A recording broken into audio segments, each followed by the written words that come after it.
the stuff for character sheets and for the sake of rolling stuff. So Yeah. I guess just whoever you're feeling like playing, Yeah, that's what that's what we my can use. housemate ran a game, and we largely did that. Like we Okay. just had our character sheets up on D&D Beyond, and they have like their own integrated dice roller, and that's all we did. Like we Okay, cool. basically didn't even have maps. It's a very Yeah. doable way to play. I do not have maps. So that's good to hear. Grab I mean, even notes. Jacob sometimes runs games that don't have maps. He did a one shot for us that he modeled after the Ninja Turtles, and it was Oh amazing. hell yeah. uh, and yeah, it was all just very Theater of the mind. yeah, very narrative. No Yeah. maps. We rolled dice, but like yeah, he like we would be like, I don't know, is he in range? Can I get like, get, like, I have 30 feet of movement. You got to tell me if I can get there or not. He's like, yeah, you can get there. It's like, okay, cool. Yeah. And full disclosure, this is the first time I've DM'd anything in probably like 3 years. And even then I DM'd Sweet. kind of very small little bite-sized stories. So if at So it's any gonna be point you need totally awesome. clarification or if yeah, it's gonna be super polished. I've got like 80,000 quests I didn't prepared. say polished. I said awesome. I love the positivity, Hawk. Uh, if you need clarification or if you guys just aren't digging it, feel free to just like tell me and I can hit the veto button. I will not be offended. Don't worry about it. Let's go. Woo! Woo! Oh, Also, I'm like, oh, I had set up macros for Rowan before we changed systems. Let me get rid of these. Did you actually level Ethan up? Yeah, it involved giving him 2 hit dice and like giving him 2 key points. And yeah, it was the easiest level up I've ever done. Well, good news yeah. is it looks like the stream is going okay. I'm not like watching it. I'll have to check it Woohoo! afterwards. But yeah, when I tried to stream it from my old laptop for that one session that I actually had to use my old laptop for, it was like disconnecting every like 10 seconds. It's like, Oh, that's less than ideal. no. I was so upset. Anyway, let's go. What are we doing? Okay. Where are So, we? how I kind of view this, we're all using Roll20, right? I mean, I've got my character So, my character sheet up on Foundry, but I can roll in Roll20. It's fine.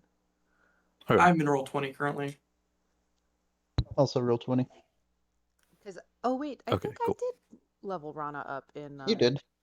Because Jacob ported it all over into Forge from Roll20, I think. Yeah. You might not have all the bell stuff, but I'm sure you have That's fine. everything else. Yeah. That's fine. Oh shit, my phone is not on silent. That's unfortunate. So I guess we can just do. kind of how I view this is I've just got a little kind of little couple side adventures planned. And you guys know how like in anime they'll do movies that like can kind of fit into the canon if you squint, where they just have the Yep. characters go off and do a thing. That's kind of how I'm an picturing anime here. movie Like, or a filler episode. yeah, exactly. This is like it could be canon, or you could skip it. Who cares? Probably won't be canon. Just forewarning. I mean, it's a D&D session, so according to Omega, Yeah. it's more canon than our RP. Correct. Oh shit. If it's not between 2 and 4 on Sunday, then it doesn't count. 2 and 5. I'm playing Ethan, so it's probably not. Probably not super canon. We all got to worry about that. Oh, what's? Oh shit. Well, that means if we get in a fight, we'll actually have some support. Wait. Damn. Was that a dig at Rowan? Yeah. It's fair. It's fair. Rowan did counter, or he tried to counter Mask. He countered And the you know what they one of say, them. in a life or death situation, it's the thought that counts.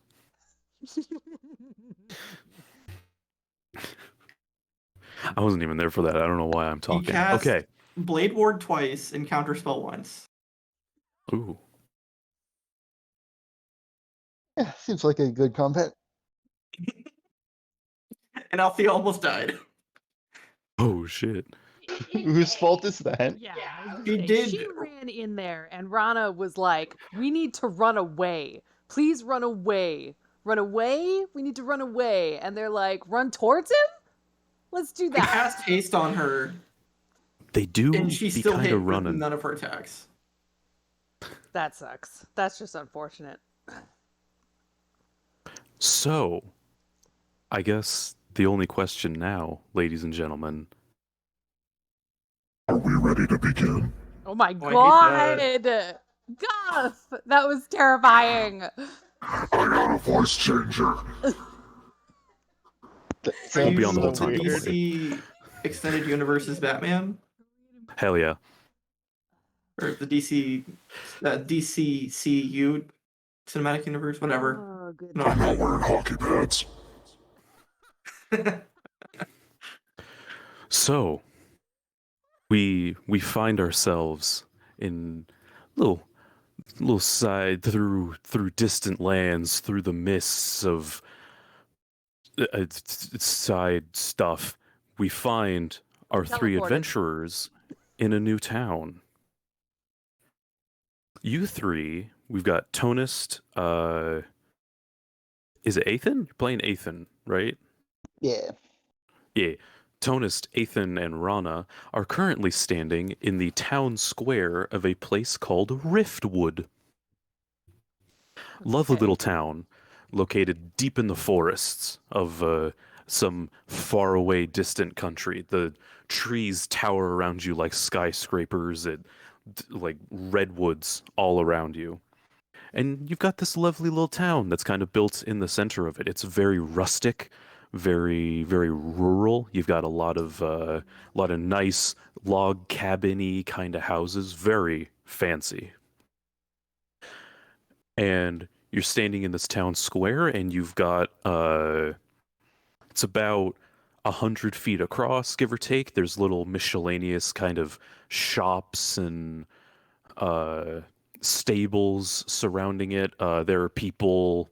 It's pretty sparse town, probably population of around like 200 or so. That's laid out over a pretty big area. And there's a nice big fountain in the middle that depicts it's a large statue of a ent, actually, that has water pouring out of a jug in its hand into this lovely little fountain. Kids are tossing coins into it. It's a lovely place. And off to the side, you guys, the thing is, y'all be adventurers. So I assume you're looking for some adventuring. Actually, a nice quiet day next to a fountain sounds great. No, I'm just That's true. kidding. So, something that does catch your eye is off next to one of the general stores is a nice big message board where people are posting their woes and tribulations. So you've got the fountain in front of you, you've got the message board, you've got the miscellaneous shops. What do y'all want to do? We are on foot, correct? Yep. No battle wagon? No, Oh. Battle Wagon unfortunately is Tonist hit a pothole at the wrong angle, Oh, so they had to no. call Fantasy AAA. Yeah, so it's in the Gotcha. shop right now. You instead had to hitchhike on a wagon with a lovely older fellow that carried you into this town. What is our Who you have purpose for since- coming here? Do we have a purpose, or are we just chilling? We're here for Just adventure. kinda Well, going that's around looking vague. for work. Yeah, Oh, okay. I guess you're a look little for bit that. down on your cash. I will say as well, with this being a non-canon thing, I do have like items and stuff prepared for shops, but I don't know how much of it you guys will actually be able to keep. I guess that'll be like Alizon's call. So, maybe take screenshots of your character sheets before so you can revert them back. And just for the sake of shops and stuff, I'm gonna say that y'all have like 500 gold each for like pocket change. That's some walking around money. change? That's some big pockets. It's with inflation and stuff. That's not like a ton out Sounds here. about right. For Yeah. Rana. I guess we're Money looking bags for... Rana over here. Her dad is Looking the for money that tavern. bags. What's rent?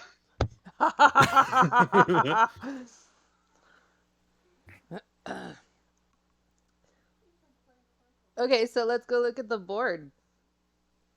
Rana's curious. Right. Good idea. Y'all go over and look at the board, and a lot of them are very, very kind of mundane sort of things. There's a lot of it is very Stardew Valley. If you've ever played that, it's a lot of people asking for like crops and like, missing dog, that kind of stuff. But there are 3 that do sort of catch your eye as being potentially adventurous. Okay. Whereas most of the notes are very, very well handwritten, like they're following some sort of like template that was posted at the general store. There is one that's just kind of scrawled very hastily that seems almost a little bit animalistic that simply says, "Noise complaint, please help." And some of the vowels and stuff are backwards and they're missing letters. You have to kind of squint to make out exactly what it's asking for. There is another one. Noise compliance. No, One of those things where you have to read it out loud to understand. How's yeah, Rep. you kind of you can't. It makes no sense if you just read it in your head. You have to kind of sound it out out loud for all the syllables to make sense. And then the second one you see is a very surprisingly lovely flyer for a traveling shop. It's an advertisement for Avara's Mysterious Curios, and it has a little address written at the bottom that is set up just a couple streets over, and it's a lovely flyer. While most of these are just like pieces of paper, you can tell it's like it's got gold trim, like an official looking stamp. It looks primo. And at the bottom of it, it also says mysterious creature found cheap. mysterious creature found cheap? Cheap. Yeah. Like it's selling? Like selling a mysterious creature? Yeah. Oh yeah. It's an advertisement, so it's saying like, oh, like discount on potions, all sorts of things, that kind of stuff.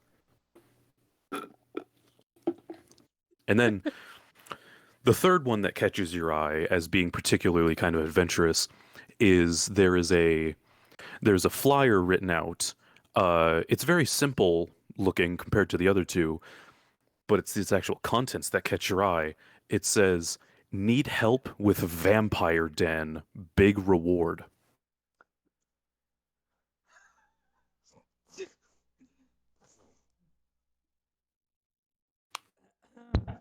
Well, And I should also mention, all of these have like some kind of address. The hastily kind of scrawled note is a little hard to make out. It just kind of says "down the swamp," but you'll figure you can, you'll be able to find it. okay. What's so the address on the missing dog one?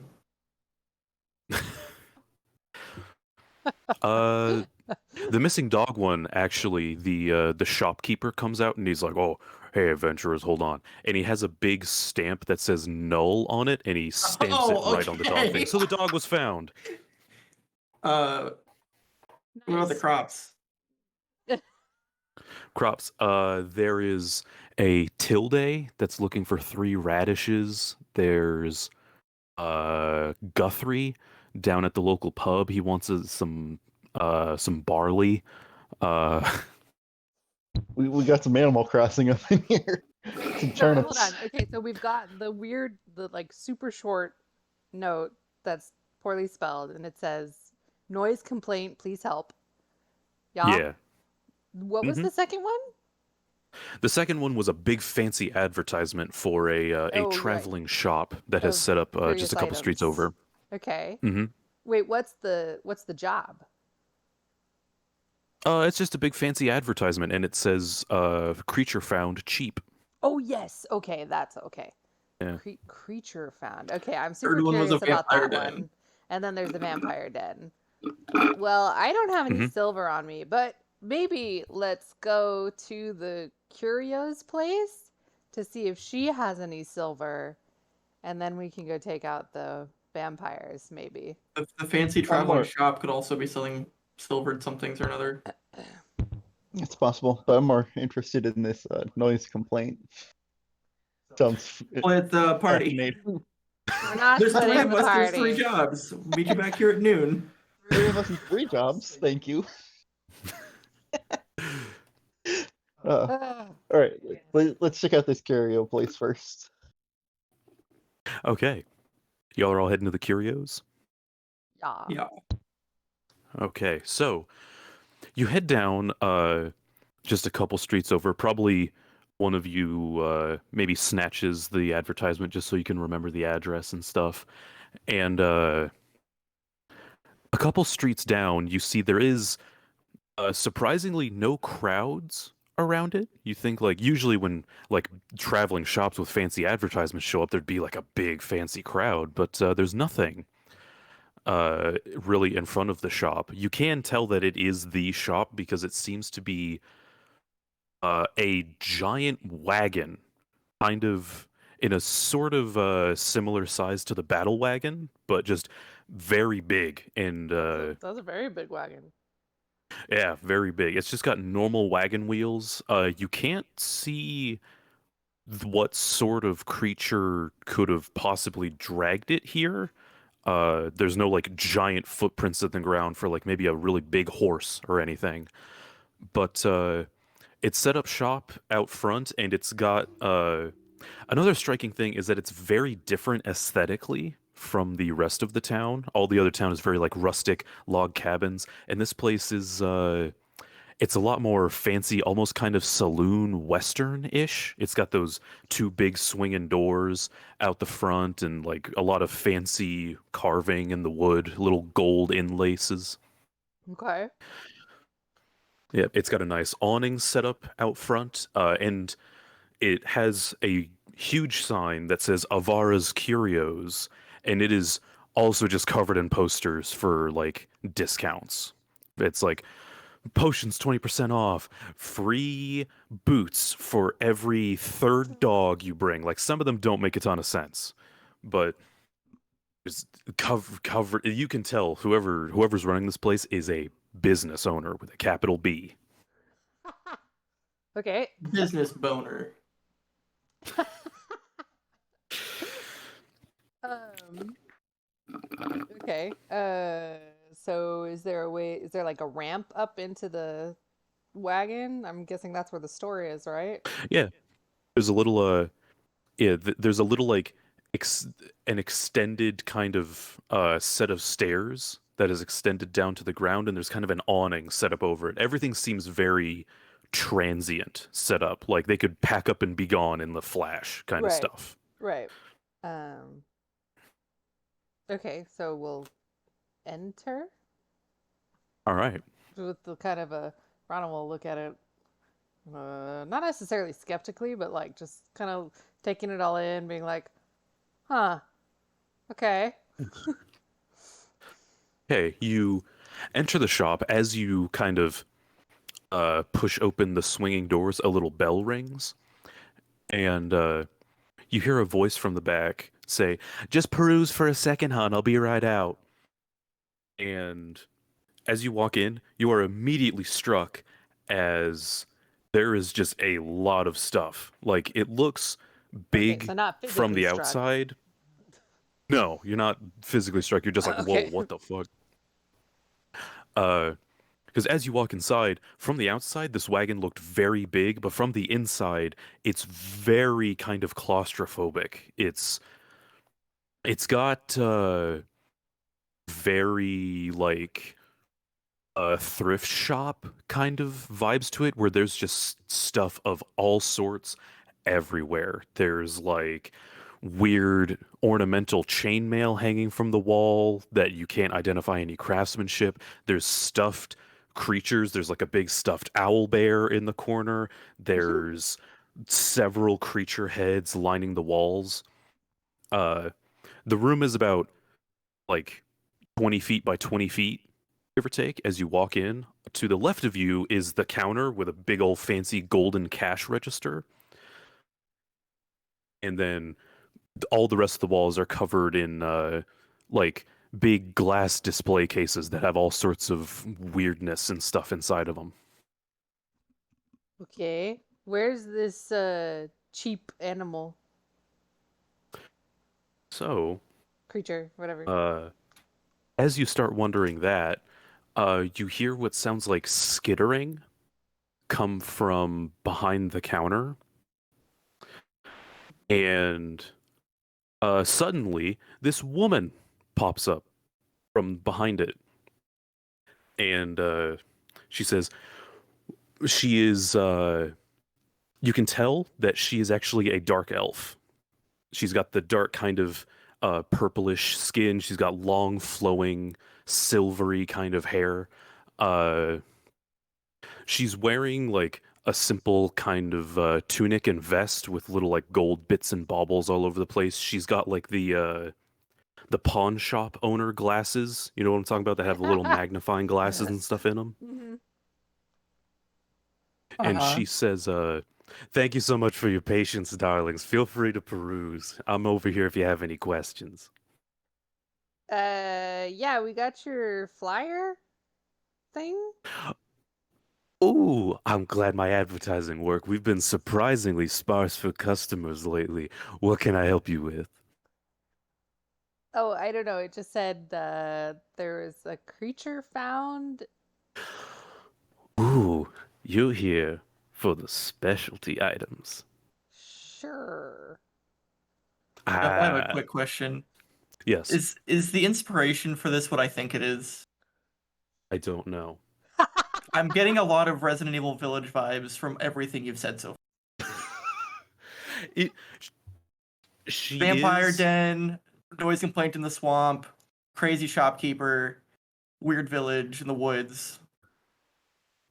that is not a direct inspiration, but I did recently play that game, so there might have been some bleed through in my Okay. process now that you say that. There's a lot of That's all dots that right. are getting connected. It happens to literally everyone. It's all good. Yeah. So, she says, "You're here for the specialty items. I'll get them for you. Always nice to meet someone of interesting tastes." And as she says that, a Indeed. massive spider leg comes No. up from behind Rana the jumps desk, back and draws her dagger. I don't think that's gonna and help Rana.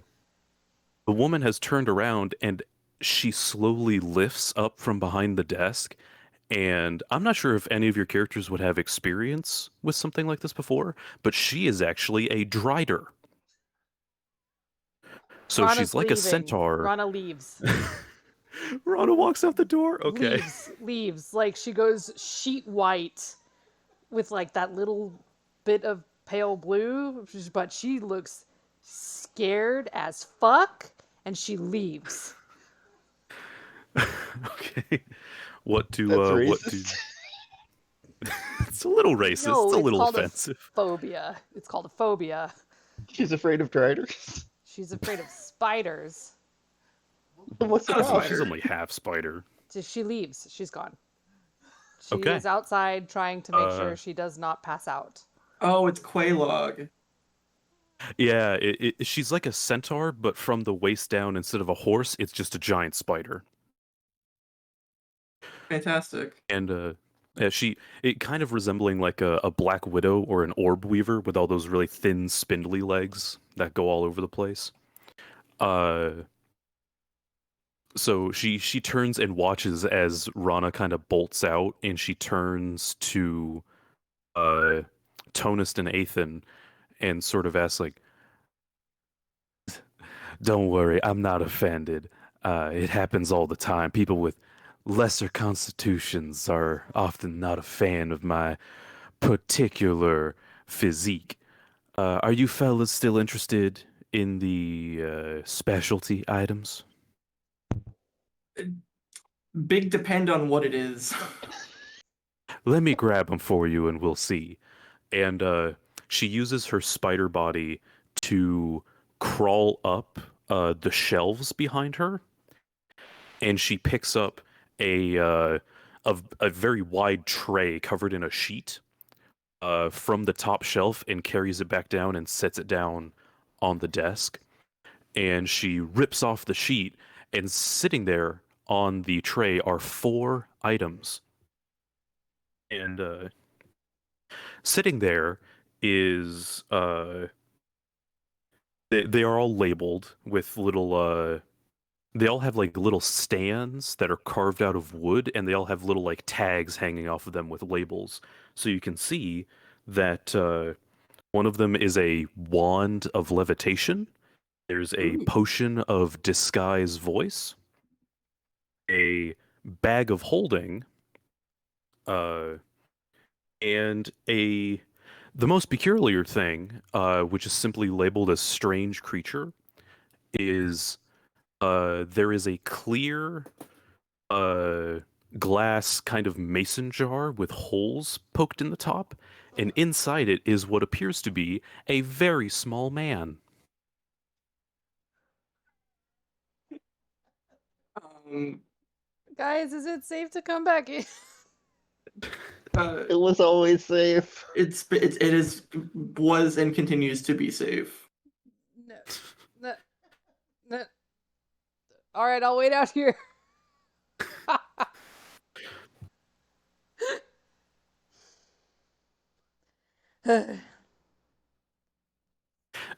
She when Rana shouts, she calls back, "Hun, I promise I don't bite." And even if I did, I got my venom sacs removed a while ago, medical reasons.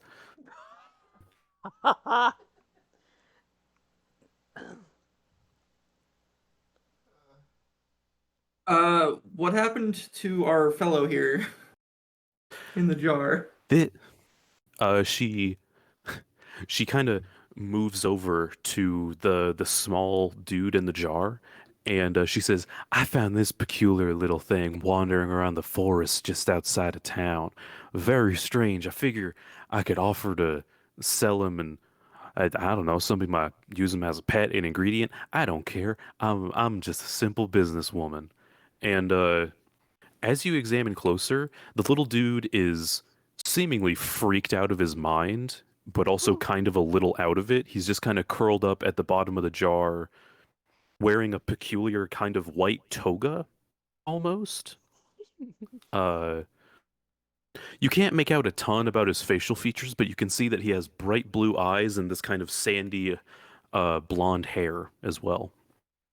And he's just kind of looking up and around with big old eyes.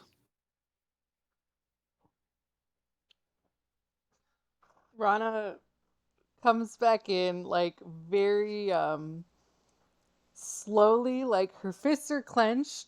She's like shaking and her eyes are on the floor and she's like muttering to herself. It's like, it's just a spider. It's fine. Grandpa Yudo says they're fine. They're not, it's just a spider.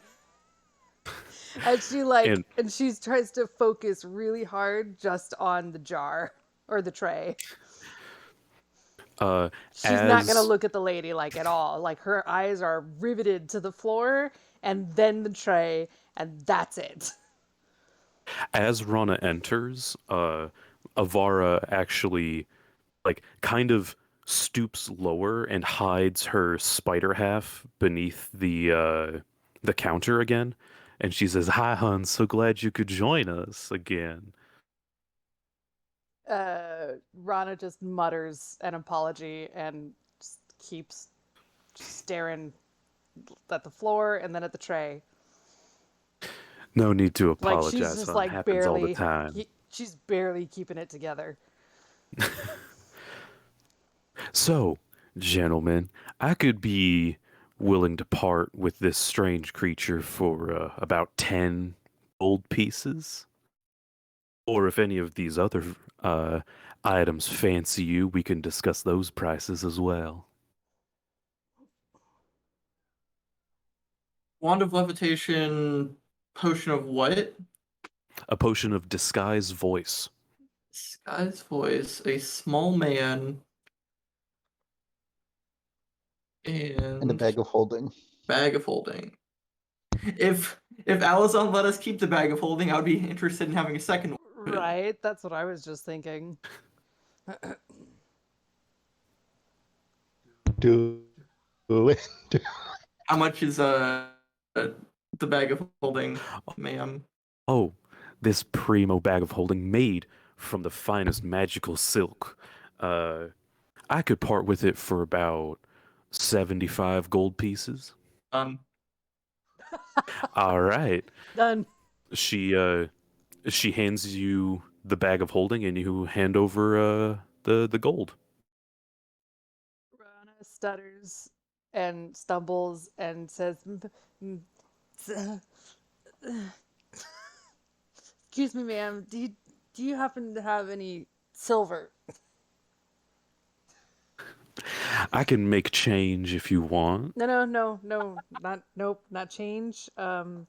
Silver weapons, weapons. Oh, Silver silver powder. weapons. I could have a couple things. Give me one moment. And she ducks like completely beneath the table, which looks a little weird because the table's only like 3 feet tall or so.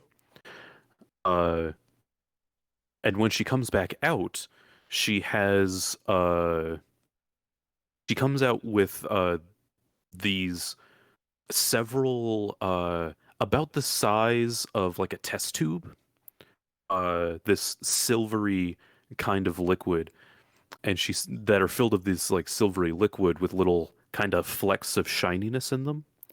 And she says, "I'll do you one better, hon. These little bad boys are oils of liquid silver. Apply them to any weapon and they'll take care of any undead within a 10-mile radius. Assuming you hit them with the weapon."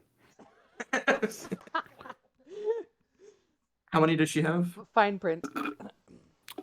She's got about 10 of them. Oh, damn. All right. Well, okay, so Rana kind of looks back at her quiver. How many do I need to coat my arrows? Oh, just about a few.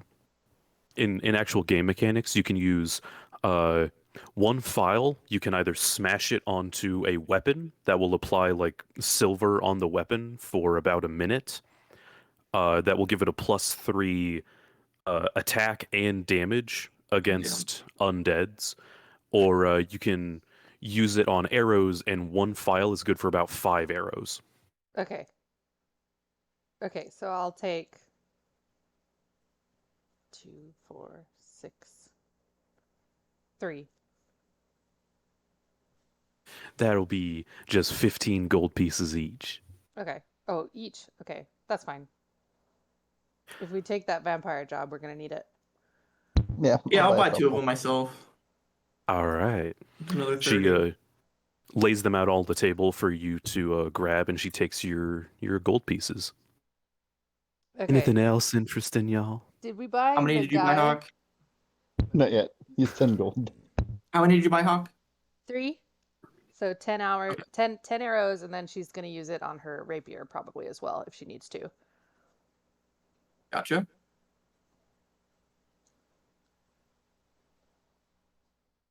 I also bought 2. How much for So this that's wand 5. of levitation? That seems neat. Ooh, the wand of levitation, handcrafted by levitation sorcerers far, far away from here. It's usually about 100 gold pieces, but you're a fetching young man, and I can tell you really want it, so I'll give it to you for 50. Deal. And yeah, she hands over the wand and takes your gold. So now there's just the potion and the little dude in the jar now. How much was the Rana- little dude in a jar? Yeah, 10, I think. 10 gold pieces.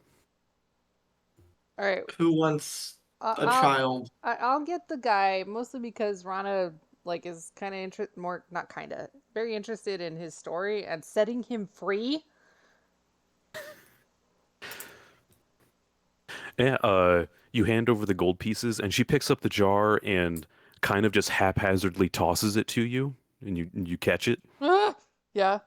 Do you want me to make a dex And check little, to catch actually, the jar? sure, yeah. Dex check. There's it a dex check or dex save? What would that be? Not a save. Would it Nah, be not a save. athletics? What would that be? Yeah, just No, my athletics Wait, is terrible. what are you trying to do? To catch the jar. Just- Oh, She yeah. just like just a tosses the dex jar check, at me. let's say. Okay. Yeah. Doesn't have to Uh-oh. be. You do. She just kind of like underhand tosses it to you. It's not like she's fastballing this thing, so Right. she just kind of tosses it, and you go to grab it, and you kind of accidentally bump it into the air, and you have to like it kind of bounces in your hand a couple times before you get a firm grasp on it, but you do grab it. And the little dude inside is looking real shook up at this Yeah. point. He's kind of braced against the glass wall, like, oh.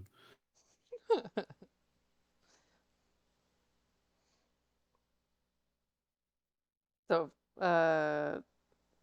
through clenched teeth, Rana will say, "Thank you." Thank you, hon. Anything else I can do for you? Nope, I'm good. Okay. I do want to before we leave. I do want to just like take a cursory glance along the walls and see if there's anything that stands out as being particularly interesting.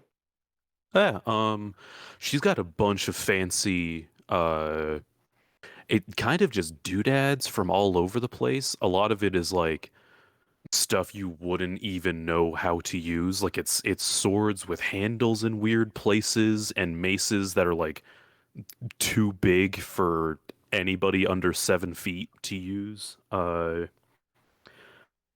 Along the north wall or so, she does also just have an array of seemingly more mundane items. She's got a bunch of more normal potions and oils and stuff.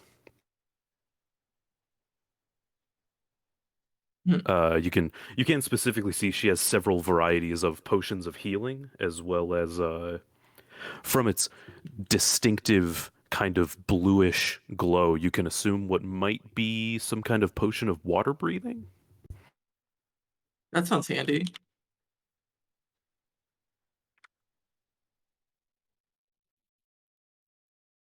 Are there price labels on anything? Yeah, so as you walk over to the other potions, there are 5 normal potions of healing that are 25 gold each. There are 3 potions of greater healing for 50 each, and there are 2 almost like gallon jug size healing potions called potions of supreme healing that are 150 each, and there are 2 of them.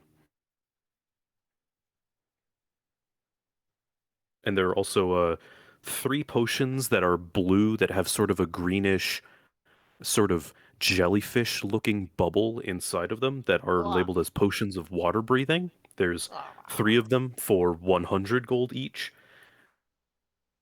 And that's about it for the potions. Well, I want a potion of water breathing because I I wanted to also want a go to potion the of water swamp. Uh, hey, actually, Rana will like look at Ethan and be like, "See if you can get her to give us a discount if we buy all 3." Yeah, good idea. Yeah, do that. You're the apothecary. What's that, sugar? I can't hear you. That's fine. Nothing. It's fine. If we buy all 3 of your potions of water breathing, can we get them for like, let's say 200 for all 3 of them? Mm, you're striking a bit of hard bargain on Avara here. How about you take this potion of disguise voice for 25 gold, and any potion you want, I'll give you half off. Yeah. Sure. Okay. She hands you the potion of disguise voice for 25, and you guys still want all the potions of water breathing? As long as Yeah. they're all half off. Okay, so those are Are they all half off, or is just one of them half off? all of them. Oh, okay. Well, wait. She just lost a lot. Wait. Don't She- touch it. Thank you, ma'am. And Rana runs away. She just lost a lot of money on that deal. Eh. Okay. Business works very peculiarly where I'm from. So we get 25 back. Rana does her best to give her like a polite bow, and it's very stiff and jerky, and then she like walks on. Come again I am anytime, keeping track hon. of all of our gold, if nobody else is as well. I'm keeping Okay, track of thank you, it's mine. honest. You're at 400, right? Chaos. No, I'm at 370. Oh, I Oh. am not keeping track of mine. I probably should be. How? Where's the other 30? Moneybags Rana just spending. Well, I did buy 2 of the silver weapon things. Oh, I don't have you. Okay, yeah, that's the other What 30. was I? Well, so we got 500. Right now, you're at 395, Hawk. Yeah. Okay. I was like, I definitely didn't spend much. You spent 105. 395. Okay. Okay, This- so This lady's amazing, and it was wonderful doing business. you're welcome, Shug. If that's all you need, then feel free to come back anytime. Will do. Okay, so do you guys exit the store? Yeah. Yeah. Yeah. Rana's gone. All right. You exit the store, and if you head back to the town square, the 2 other flyers for the vampire den and the noise complaint are still up. Okay. And Rana also now has a small man in a jar. Yeah, Rana's gonna take some time to be like, hey. Well, first of all, she's gonna collapse into a chair or somewhere to sit and try to like breathe. And then after she's recovered a bit, she's gonna stare at the dude in the toga in the jar and be like, "So what's your story, man?" Hello. Um, my my name's Eli, I think. I don't really remember. There was a big flash, and then I got scooped up in a jar, and now I'm here. Where are you from? How long ago was this? I just a couple days, I think. I I remember being just outside of town, and there something big happened, and then I woke up, and I woke up like this, and I don't know what happened. Wait, are you from this town? I don't think so. I don't and this entire time while he's speaking, he looks very he's obviously very nervous and like on edge, kind of glancing around all the time, and he's kind of like rubbing his hands together. He looks really kind of out of it and scared. Hey, Ethan, can you tell if this guy is like drugged? How would I be able to tell that? Because you're, I don't know, you're kind of a doctor, aren't you? You like I examine him. Medicine I check. guess you could do like a Medicine medicine check. or an investigation check to just look him over. All right. Medicine. Okay. Yeah, that's a pretty good Hey, medicine nice. check. Good medicine check. So with that medicine check, you can look at him and you can immediately tell it's not drugs that's messing with this guy. He, as you kind of look him over, he's got his two arms exposed and he's kind of with the toga. You can see part of his chest and he looks fine aside from a couple bruises from getting shaken around in a jar. Uh, Something very interesting is that he does have a long scar horizontally across his neck. As in someone slit his throat?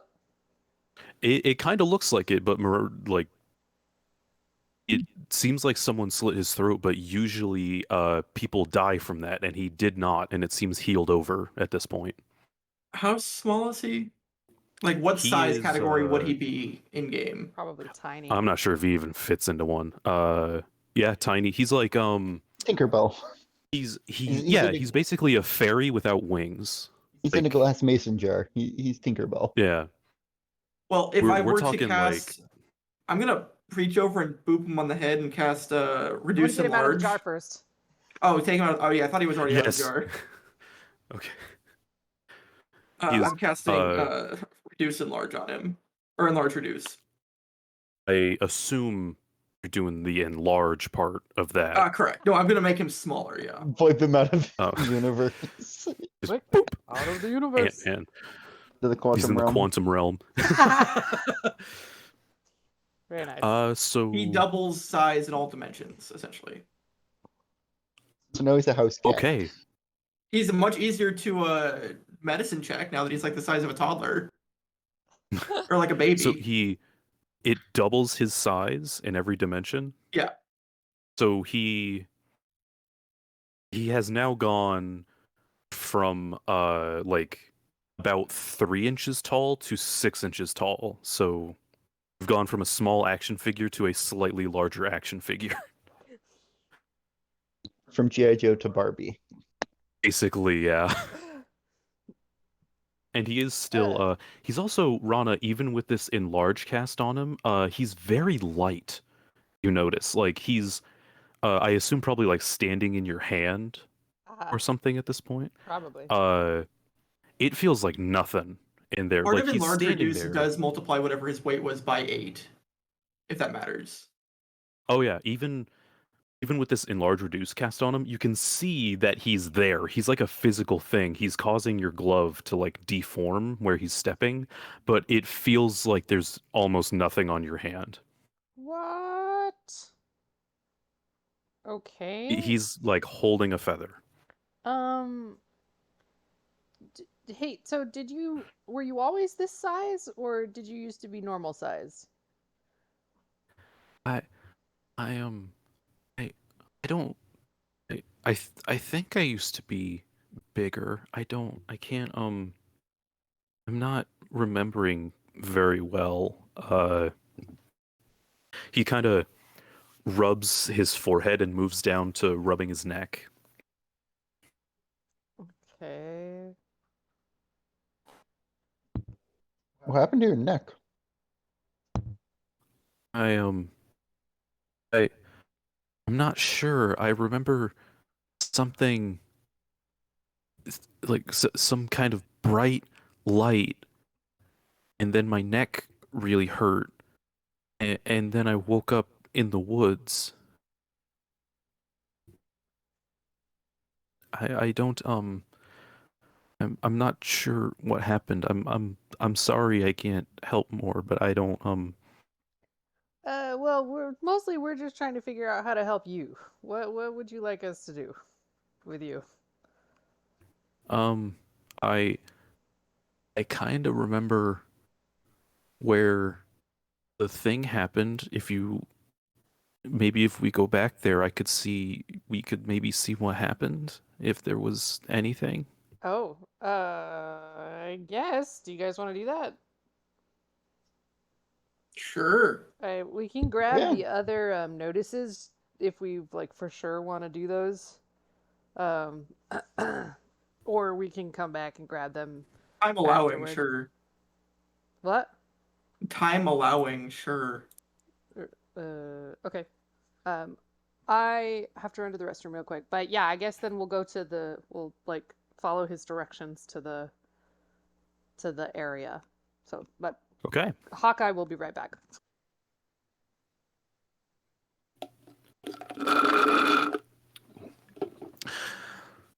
So, and yeah, with that, uh, you start walking off. I assume with Rana in the lead.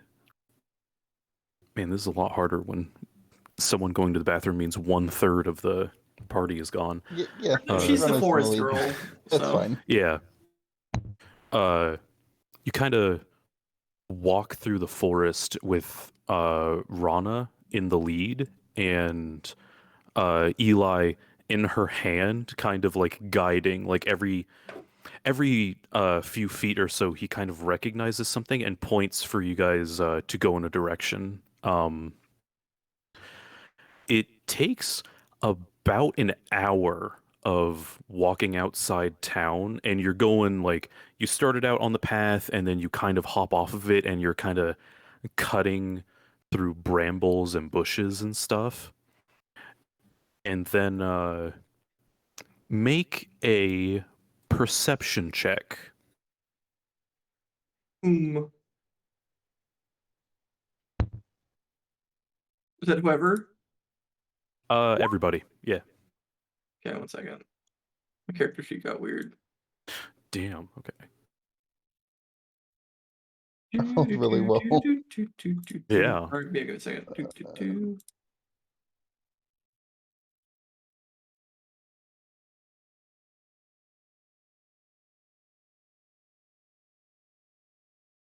Perception check.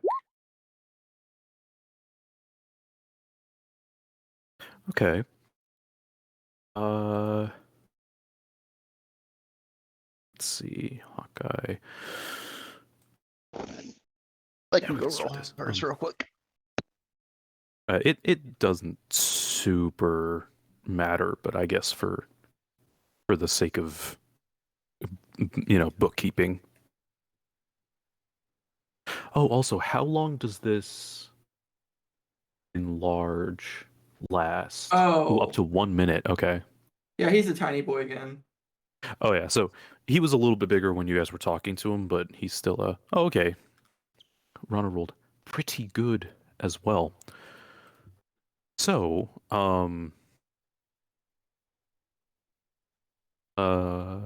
Chaos, you back at your station yet? Yeah. 8, okay. So, with that, as you're walking shit. through the woods, Oh, wait. what the That's fuck? supposed to be Liger, but it did it for Liger's perception is the same as Oh, mine. I forgot. You're also running Liger. Okay. Yeah, so you're walking through the woods, being led by Eli and Rana, when suddenly, Ethan, you hear a branch snap behind you. And Liger also sort of notices, and cocks his little robot head, I'm assuming. Yeah. And you turn, and you can barely see through the brush that there is a mountain lion about 30 feet away from you guys. Ooh, mountain lion. Wait, does Rana see it too? Rana. Yeah, Rana also sees it. Okay. Let's say with an 18. So cute. Mountain lion. I think Rana has an ability. I don't know if I ever wrote it down because I never use it. If it's not on the Uh, character sheet, it doesn't exist. Um,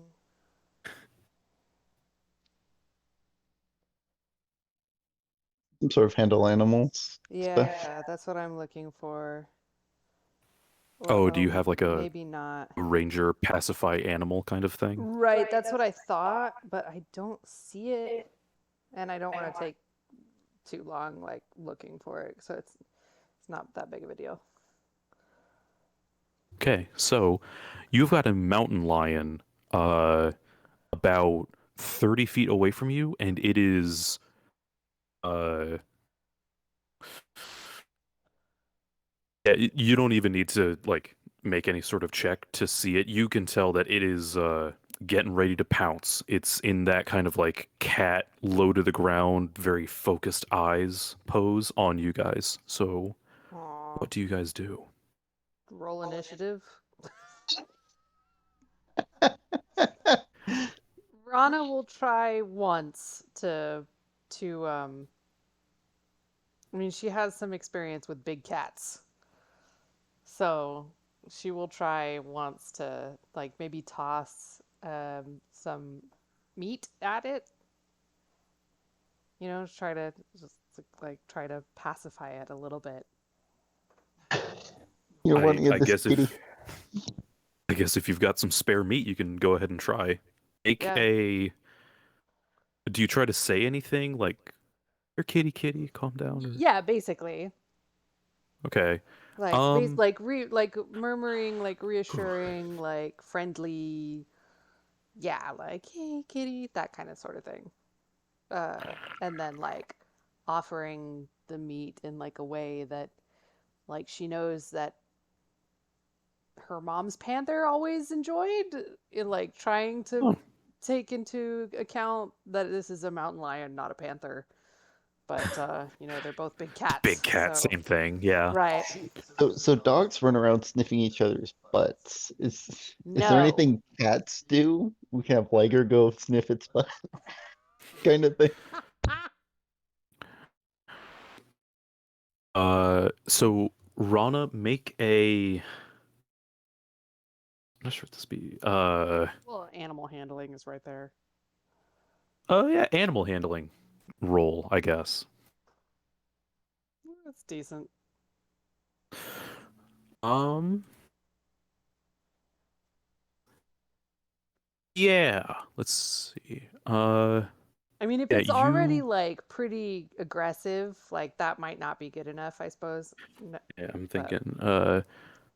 So you go over and or how are you doing this? Are you just like kind of? Are you trying to walk over to it, like very or are you just kind of like? cautiously. Like so she'll cautiously approach with like her hands uh offering the like jerky, you know, because she's got rations and stuff. Mhm. So, and like murmuring soothing words and just like probably gets to maybe, I don't know, 10, 15 feet away before she like kneels. She's not going to go up like right next to it.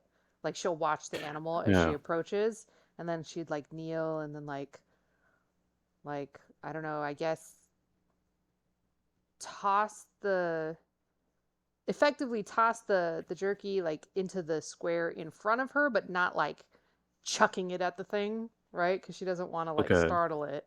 And then she would like back up a little bit, just keep murmuring. Okay. So as you go to do that, it does seem to be kind of working. The mountain lion kind of like untenses and sort of stands up a little bit straighter and starts to, it kind of takes a step towards you. And then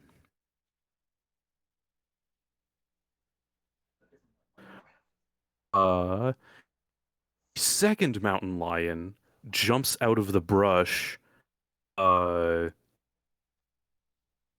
next to and attempts to rake a claw against Liger, but misses, I assume.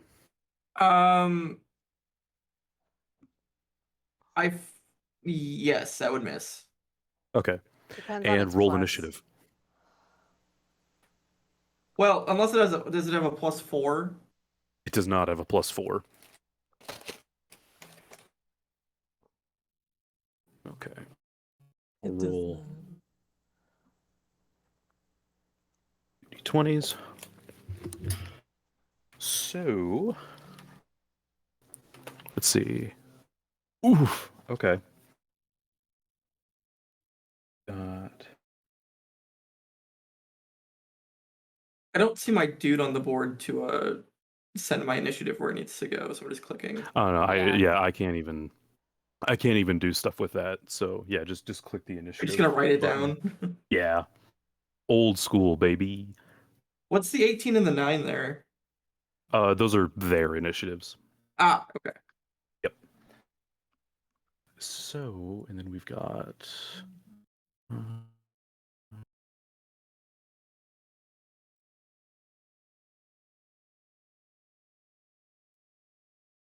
And is Liger and your initiative the same Essentially, for yeah. Tonist?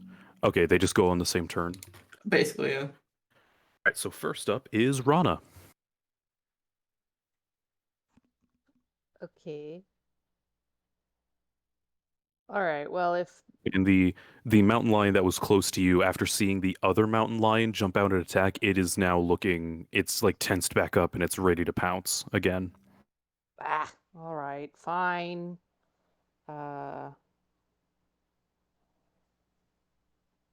Does a 15 hit? She'll shoot it. A 15 will just about hit it. Yes. Oh shit. Wait, does that mean? If it ties its AC, it goes to the attacker, right? Yes. Meets Okay. beats. Okay.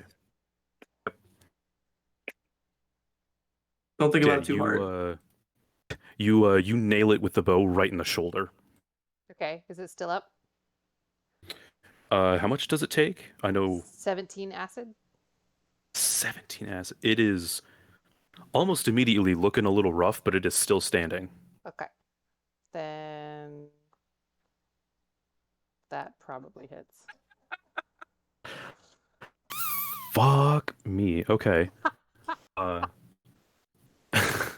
yeah, that also hits. It is Tried. She did try. you. She tried. I'll give that. Also, what did you do with Eli as well? He was standing in your hand. Oh, Still, did you just no. like shove I him into probably your pocket or? yeah, stuffed him into my belt, probably. Yeah. Okay. So he's just like He's just chilling hanging Little out there. tiny like man being stuffed Yeah. on under your on belt, his like pants. balcony seat. Yeah, pretty much. Yeah. It that second arrow hits. It is. I forgot. I'm gonna be real. I forgot about those bows. I might need to adjust some HP values for later things. It's all Uh, good. It's all good. it is still standing. You hit it in the same arm with that arrow, and it is it's looking real worse for wear, but it is still standing. You probably can't What? use that shoulder then. Yeah, It's limping. it is.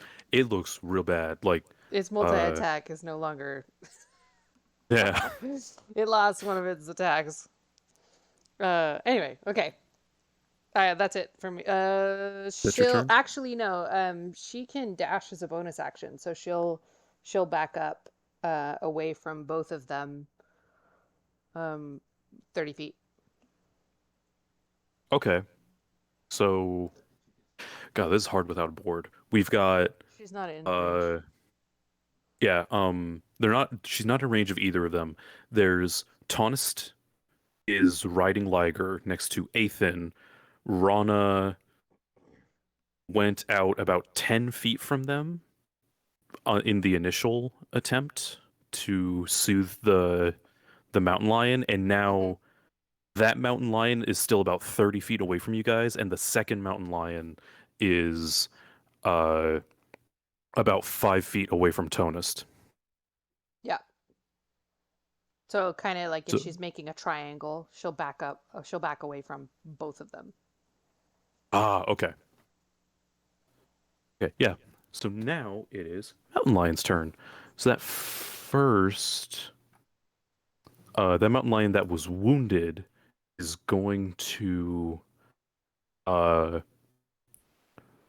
up to Rana a little bit slower because it's got kind of a bum leg now, and just with it's just gonna kind of pounce up and try to bite at you. Roll one of these. Does a 14 hit? No. Okay. Now that mountain lion is right back to being on top of you. So the next one goes, and it's going to take. It has now figured out that Liger is made of metal, so it is instead going to try and attack Tonist, riding on top of Liger. Does a 16 hit? Liger imparts disadvantage. Roll another d20. Oh, okay. Oof. I assume No. that doesn't hit. Okay, so the mountain lion kind of tries and jumps up to go for Tonist, but Liger swats him down out of the air. Kind of doing the cat, like, back and forth a little bit, where they're both hissing at each other. Wait, If one second, Liger one second, hisses. one second. Okay. If I remember right, part of... Never used this before. Give me a second here. Ooh. That's not to level 15. Never mind. Okay. So now, after that, it is Ethan's turn. That would definitely explain why you've never used it before. Wouldn't? Oh wait, never mind. Sorry. So are Part either of of these Liger cats? making attacks within 5 feet of it at disadvantage, he also does damage to whoever he makes have advantage, which I'm very excited for, assuming we reach level 15. That Be better if we're will be gonna cool. have if we god damn if we're gonna take out masks, we minimum level 15. Just take the bell and then we just stomp him into the ground. Done. Could also do that. Mask is 28th level minimum. Are you sure? Wow. No, that's just by your Yeah, my estimations are that he's probably level 20, but yeah. I don't know. Jacob could be giving him other weird stuff. No, he just he for Could be. sure has at least one 9th level spell. Oh, then yes, he's No. definitely 20. Okay. Okay. So Ethan will move over to the cat that has tried to attack Rana. Tonus seems more than capable of dealing with this. Yep. And we'll try and go punch himself a cat. Okay.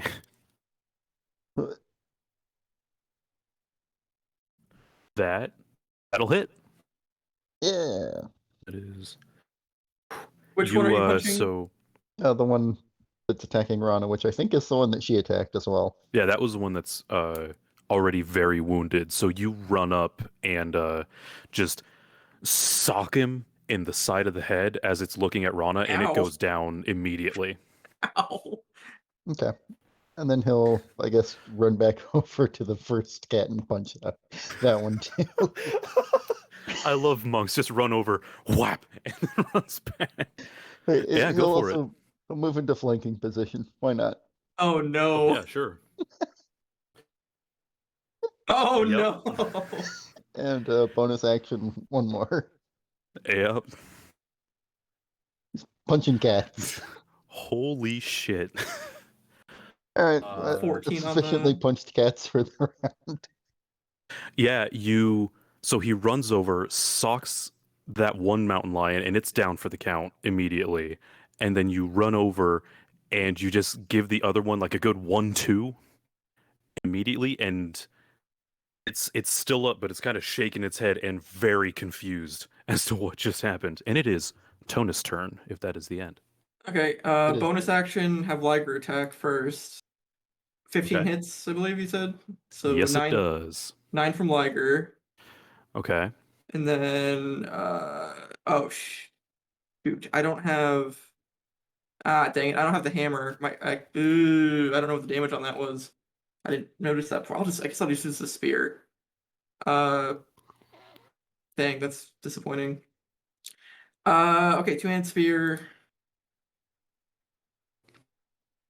Just do the 5, Okay. and then extra attack. 11. So 16, 25 total damage. 25 total damage. Okay.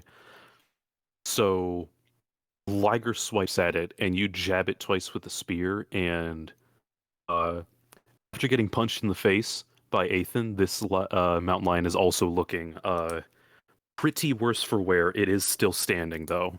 It's limping, but it's standing. And it is... Is that the end of your go, Tonist? Yes. Then we're back to the top of the order with Rana, who I assume will obliterate this thing into the next dimension with that bow. Yep. I'm gonna try and make my hammer real quick because it's much better than my spear. Yep, a Rolling 17 a will hit. low. Okay. 12 damage. Yep. So gets punched twice in the face. Tonus stabs it, and then Tonus and Athan hear a little. And you see an arrow nail right into the mountain lion's head, and it is down. Yeah. And you guys are now out of initiative. Rana will sigh kind of sadly and then, oh, never mind. I was going to say something, but I forgot we're streaming, so I will keep it PC. Oh my god, okay. She will, no, not, sorry, not that PC. I mean, like, respectful of, never mind. I don't know how to say this without You don't want to offending get canceled by anybody. Move Peter on. or something? Move Then on. don't Move say it on. for sure. So she was, so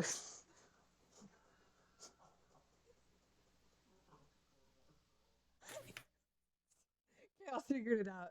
But she is gonna kneel down next to each mountain lion and say like a little prayer, and then Okay. and then just You know kind of what? like As consecrating it to the cycle of yeah, reality, natural, and then naturey ranger stuff. that, and she is a cleric of the grave now, so it's a little bit of both. Oh shit. Okay. Yeah. Did not know we had Surprise. multi-classing going on. Badass. Yeah. Yeah. That was sort of just revealed in the RP. Oh, neat. I should So read she's that at not a some cleric point. of the grave. She is. So, actually, as you do that, you notice that one of the mountain lions has, you didn't notice this in the fight because you've got some Oh, pretty heavy no. brush around you. On one of its legs, it has, a metal cuff around it. Not like a shackle, but just kind of like a little, like almost like a jewelry piece. Oh. And inscribed on it, it's just a little metal, like probably steel piece, and inscribed on it, it says, "If lost, please return to the secret hideout behind the waterfall." Okay. Now Rana feels really bad. They attacked us, so I think we're. It did attack you. Rana will are these little metal clasp things easily removed? Yes, you can tell as you remove it, there's no like scuffing around it or anything. It's not like it wasn't hurting the animal in any way to have it on. It's uh it was just kind of cuffed around one of its legs. Okay, But so you she'll can do... pretty easily, since you have opposable thumbs, you can like unclasp it and take it off. Okay, good. So she'll do that. And is there one on both of them? Just on one of them. Just on one of them. Okay. Yep. Okay. Okay. So she'll show it to other people, or to Tonus and Athan after she's done with her praying, and be like, "What do you think this is about?" I don't know, but we'd have to find a waterfall to figure it out. Yeah. So we'll keep our eyes As out for a waterfall. Do we? as Ethan actually says that, Eli perks up, still kind of like holding on to Rana's belt, uh, and he says, "Did did did you say waterfall? Yes? That sounds kind of familiar. I remember running water. I think it was that way." And he points kind of deeper into the forest at about a 90-degree angle to where the direction you guys were walking. Do you remember mountain lions? No, I kind of maybe remember some growling. I don't know about mountain lions. Okay. Well, onwards. Lead the way, Rana. Okay, we'll go and hit the direction he pointed. All right. So you guys keep walking, and after about 20 minutes, you do start to hear the sound of running water. Wait. And you come up, and there's a small kind of clearing, which you guys are now standing at the edge of, and there is a lovely cliffside with a waterfall coming down it that feeds into a small river that's going off into the distance. Uh, Very curiously, there are two armed men standing on either side of the waterfall. You can see that they're dressed in a kind of baggy-ish red garments that are cuffed, similar to the metal cuff you found on the mountain lion at their hands and feet. Uh, Looking a little bit almost kind of monk-ish or mystical-ish, and they are both wearing hoods that obscure their face. But they're both just kind of standing there. One of them is sort of leaning on a halberd, and the other one is just leaning against the rocks, like flipping through a old book. And you can tell just from looking at them, like the way they're acting, they're probably talking to each other, but you can't hear them over the waterfall in the distance. All right. Ethan, do you want to go talk to them, or do you want me to go talk to them? You can go talk to him. You're better with people. I don't know if that's true, but I'll do my best. So, Is your charisma score negative? no. Then you're better with people. Ethan? Ethan's charisma score Yeah. is negative? Ethan's not much of a people person, Not a apparently. people person. I knew, okay, I knew Rowan's charisma score was negative. 2 characters in a row, Chaos? He's Gotta not have playing a the dump warlock. stat. Hilarious. Okay. Yeah, I played Tath. Tath has a positive charisma score. Okay. He had like a 16. Yeah, okay. Oh, it was a 14. All right. So Rana will go because she has a 12 in Okay. charisma. So Rana just starts walking up. Oh, To, my the charisma's waterfall. higher than hers, but I don't want to do it. Okay, that also works. Yeah, so she'll have the cup link Mhm. thing out and in her hand and like prominent, like as she walks up. As you start to walk up, there's from the clearing to the waterfall, there's about like 50 feet or so, Okay. and Oh, whoops. the the two guards were okay. Were pretty deep into a conversation, so they don't notice you until you get about 30 feet away from them, at Okay. which point they both kind of like turn and double take and then like strike battle poses. One of them like still the guy with the book still has the book open and little like magical symbols appear near his hand, kind of Doctor Strange style, and the Mhm. other one Mhm. points his halberd at you, and they go the big one goes, "Hey, who goes there?" right. Well, I'll stop at 30 feet, assuming we can still hear each other. Yeah. Okay. And because, frankly, 30 feet better for Rana anyway.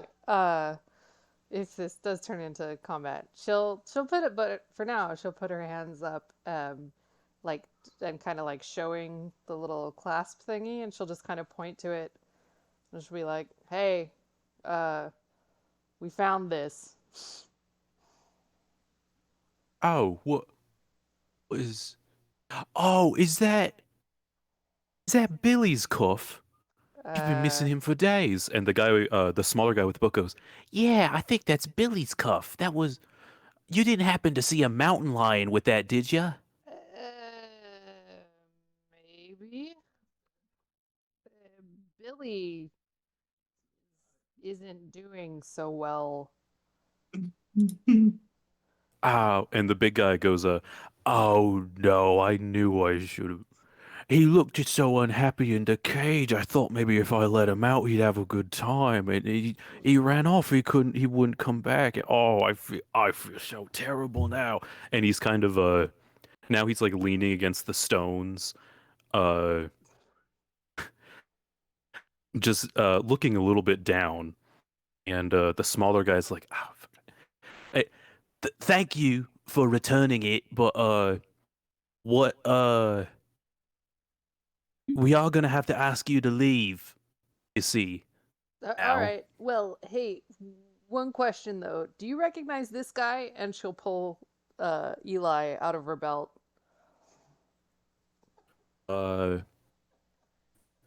you can see the magic guy, the sort of floating magic disappears from his hands, and he kind of puts them over his eyes to kind of like gaze out, and he's like, "No, I don't think we've got anything with fairies going on right now, do we?" And the big guy goes, "No, I don't think we do. Oh, Billy, I'm really messed up about that now. I All think I right. might have to take the day off." Do you want the cuff back? Uh, well, I guess we would like the cuff back, but we are supposed to be guarding the secret entrance to our hideout behind this waterfall. So I think it would be best if you just left, love. I'm sorry. No. Okay. Thank Hold on. you. We're trying to figure out where this guy goes. So if he's one of you, don't you want to find out if he belongs with you? It He's could not be one of useful us. to have another. It could be helpful to have another guard for the secret entrance of your lair. She says that The two last part guards kind kind of of sarcastically. the two guards kind of look at each other, and the big guy goes, "You you're making some right points, but we've got a special code to make sure who's in our gang, and I don't think you know the code." But Did you maybe guys he have does. anybody go missing? No, we're all accounted for except Billy now. Although I guess he is accounted for and he's dead. Oh God, I just reminded. Oh, I'm sad again. Okay, so she'll look down at Eli and be like, you don't happen to remember a code, do you?" Eli goes, don't I don't remember any codes. The waterfall's definitely familiar though. There might be something in there. Help us. I'm sorry. And the smaller guy with the book goes, "Hey, you're not talking about our code, are you? People aren't supposed to talk about it. You're using Well, it, but you're not supposed to talk about it." I mean, I'm just trying to figure out if this guy belongs with you, okay? Uh, kind of squints at Eli again, and he goes, "Hey, little guy, speak up, eh? Oh." And Eli goes, "Hi, hi, I guess." And the book guy goes, "No, he's not one of us, not at all." Big guy goes, "Yeah, we can tell all the people in our gang sound like us." And the guy with the book, when the big guy says it, he like closes his book and kind of Three Stooges thwaps him on the head, like, "You're not supposed to talk about the code, dumbass." And he goes, "Oh, I'm sorry. I'm so distraught. I keep forgetting the rules. Oh, I miss Billy." All right. Uh,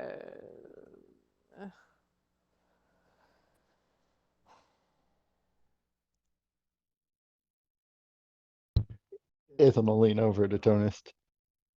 You think the password is password? It's slowly starting to seem that way. I'm gonna like turn around real quick and like quick like secret like stealthily drink that potion of disguised voice. Okay. If it does what I think it does, Yeah. You drink the potion of disguise voice. It tastes a little off, a little bit funky. Kind of a musty smell, like a soda that's been kind of left out for a bit too long. But you drink it. um, what does it actually do? So now you can disguise your voice. Gotta Oi, try saying something. oi.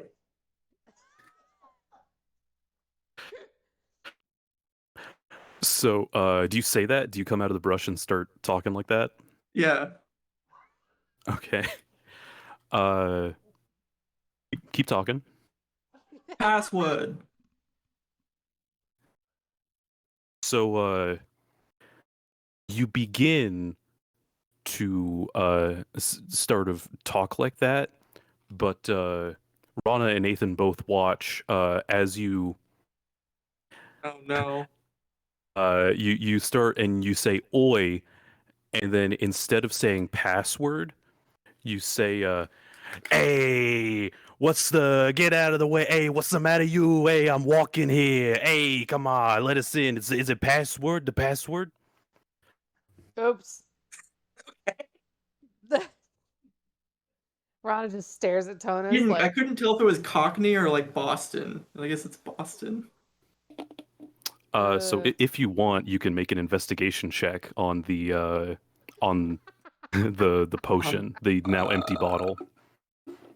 sure. Okay. Yeah, you make an investigation. You check the bottle and you see that the label is like pasted over. Uh, you sort of peel back the label, and underneath it it says, instead of potion of disguise voice, it's potion of disguise voice. Oh, yep, okay. This guy right here. This guy right here. Hey. okay. So they are both speaking with a bit of a Cockney accent, and now Tonist has a thick New York accent on everything he says for the next 5 minutes.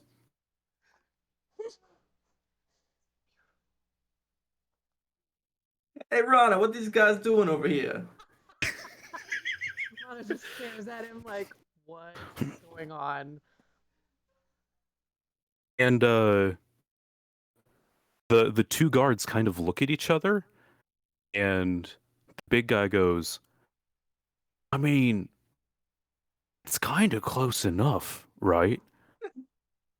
A little bit." And the little guy goes, "Fucking no, obviously, it's the wrong accent." Oh. So, Tonist, if you want, you can attempt a persuasion check with now that you've drank the potion of disguise voice, I'm also going to give you a +3 to it. To my persuasion? Yes. Pretty good. Pretty good. Let me do. Sure. Why not?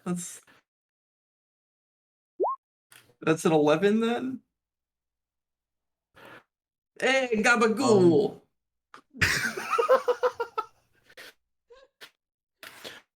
At this point, the big guy kind of sets his halberd down against the rocks again, and he's like, I think he might just be a new recruit or something that maybe doesn't have it. I think let him pass just in case, right?" And the little guy's like, "No, obviously We can't let them pass. I've changed this little guy's voice like 3 times. Don't worry about it. It's okay. So you've convinced one. One of them is letting you pass. So now, Rana and will- Ethan, do you guys have anything to add? Rana will call out and be like, well, I mean, so I'm actually super interested in this secret hideout now. We know where it is, so you might as well let us in, or we can just go back to town and tell everybody about it. Hey, what Make- if I take this girl over here and give her some cement shoes back in those woods for you? Because you're gonna do it anyway, and she's gonna tell everybody, but I'm gonna go take care of her back in the woods for you. This is better than I ever imagined. Give her some of those cement sandals, if you know what I mean.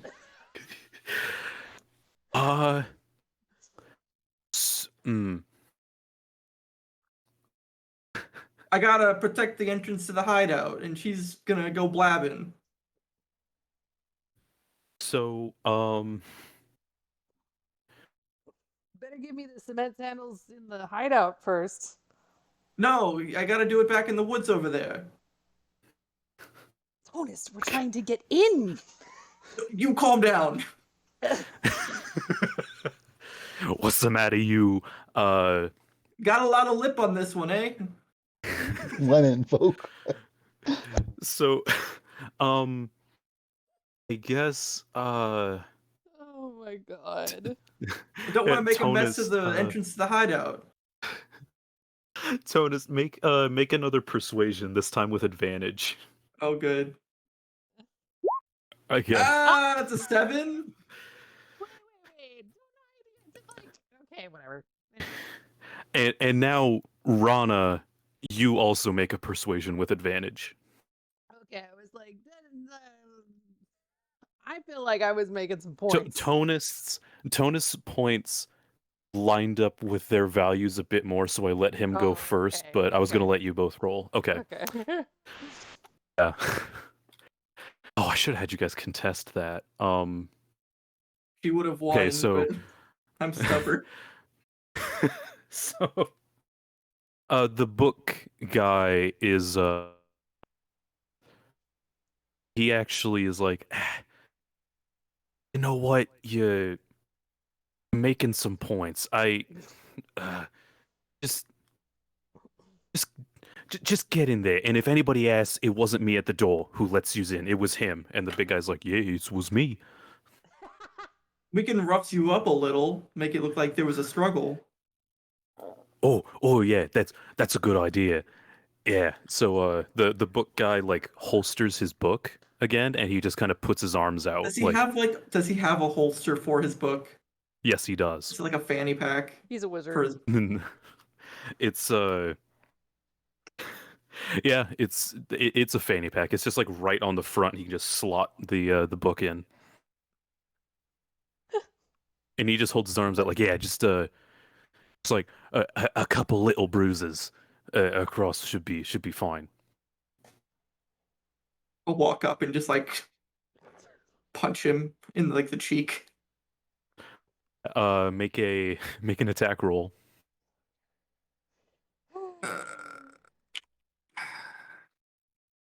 Oh, that's not how you do that. Ethan might be better at this. Hey, Ethan! What the? Come on! They're letting us in. So if I punch them, it will do very little. But if Ethan punches them, he might kill them. Well, only one of them is offering to be punched. The big guy is still like standing back, but the book guy is like, yeah, rough me up a little bit just in case. So I'm gonna punch. Well, if he's allowing me to punch him, is there a to hit in that situation? Right. It would just be a D4, I think. Oh yeah, good call. So yeah, just yeah, you walk up to him and you just kind of give him you just punch him like square in the chest, and he kind of I was reels going for from the it like, cheek. oh, okay. So you give him a good one across the chin. He's like, just like a couple more maybe. Do you have you have a bigger friend that could maybe leave some more obvious bruises. Uh, my strength bonus is the highest of the party. Is it really? Okay. I have a 16 in strength. I thought, I, oh I wait, attack because with, I monk is attack with dexterity. Dex though. What do you have? I attack with Dex though. I have a 14, or I have an 18 Dex, Oh, but don't you and use a don't you D4. like punch his like spirit being? I want to like physically bruise him, not like give him like I, childhood flashbacks. I think you're thinking of Oz's astral arms. No, Ethan just punches people. Yeah. So Ethan, do you want to come up and punch this guy, or are you still at the tree line? Ethan can come up and be like, I'll point back and be like, "Hey, my bodyguard over there. He's got a bit of a wallop to him." Okay. all right, yeah, all right. So where do you want me to hit you? He's just give me one like a like square in the cheek. All right, see what we got. Okay. Yeah. So Ethan It walks said he up might just be dead. and he was like, "Yeah, just give me one like right in the cheek there." And as Ethan rears up, he's like, "Oh, your friend's a little bit big. I'm not so sure about that." And mid-sentence, Ethan clocks him, and he's down for the count immediately. He is out cold on the ground. Rana kneels and stabilizes him really quick Oh yeah, he. with. Ethan, You're were just you going for like a unconscious. killing blow, or I assume you were trying to make it non-lethal? Oh, definitely not. Definitely not a killing blow. Yeah. So he's just knocked out. Yeah, but yeah. Yeah. So, but Rana will still double check that, make sure. Okay. Yeah. Ethan will pull out like a healer's kit and like put a little bandage over the rapidly spreading bruise, but make sure that the bandage is too small to cover it all, so it's plainly visible underneath. You put the bandage on. It is clearly too small, and his nose is clearly broken. But he Put a is bandage around his stable. arm. Okay, cool. Yeah. And the bigger guy, he sees the bandages. He's like, "Oh, nice touch. The secret entrance is just behind the waterfall. Go right ahead there." Oh, and Rana will hand him the cuff. Oh, thank you. Oh, you just reminded. Oh, Billy. Oh, I miss you so much. Oh, Billy. She'll put a hand on his, like, reach up because she's really short, and I'm assuming this guy's real big and tall. So she'll like reach yeah. up and try to, like, it probably looks really funny. This little small half elf like trying to gently pat this guy on the shoulder and he's reassure him. like, give or take around the size of Johnny-ish. Yeah, exactly. Probably. Yeah. So he's quite a fellow. He's like, "Oh, thank you. I really enjoy running with these boys, but the emotional support just really I really appreciate this. Thank you. The door's just right through there. This has been a good day." So she'll nod and walk through and like, we'll let Tonist go first, shall we? Sounds good. Yeah. With this guy's voice. This guy's voice. About probably 2 minutes of it has been used up, so Tonist has another 3 minutes of it. Yeah, that's kind of what I figured. All right, let's go through that there waterfall then. All right. You head in through the waterfall. It's you obviously get a little bit wet, but behind the waterfall is kind of a ramshackle door, quote unquote. It's very clearly like not a door. They just like smashed 2 crates and kind of nailed one together, and it's got like a rope for a doorknob, quote unquote. I open the door. You open the door, and yeah, inside it's just a cave. About it's about wide enough to where you could walk in like shoulder to shoulder, and it is quite tall once you get inside the entrance. But you head inside, and there are little sconces on the walls that are keeping it lit that have little oil lamps and stuff in it. So I'm pretty sure all y'all have some form of dark vision, but you don't even need it here. It's nice and lit. And inside, it you walk down for about 20 or so feet, and it opens up into a much larger cavern, about 80 feet across or so. And you guys are standing on kind of a balcony that slowly descends into stairs down to a lower level. And standing on the lower level are more men dressed like the ones outside.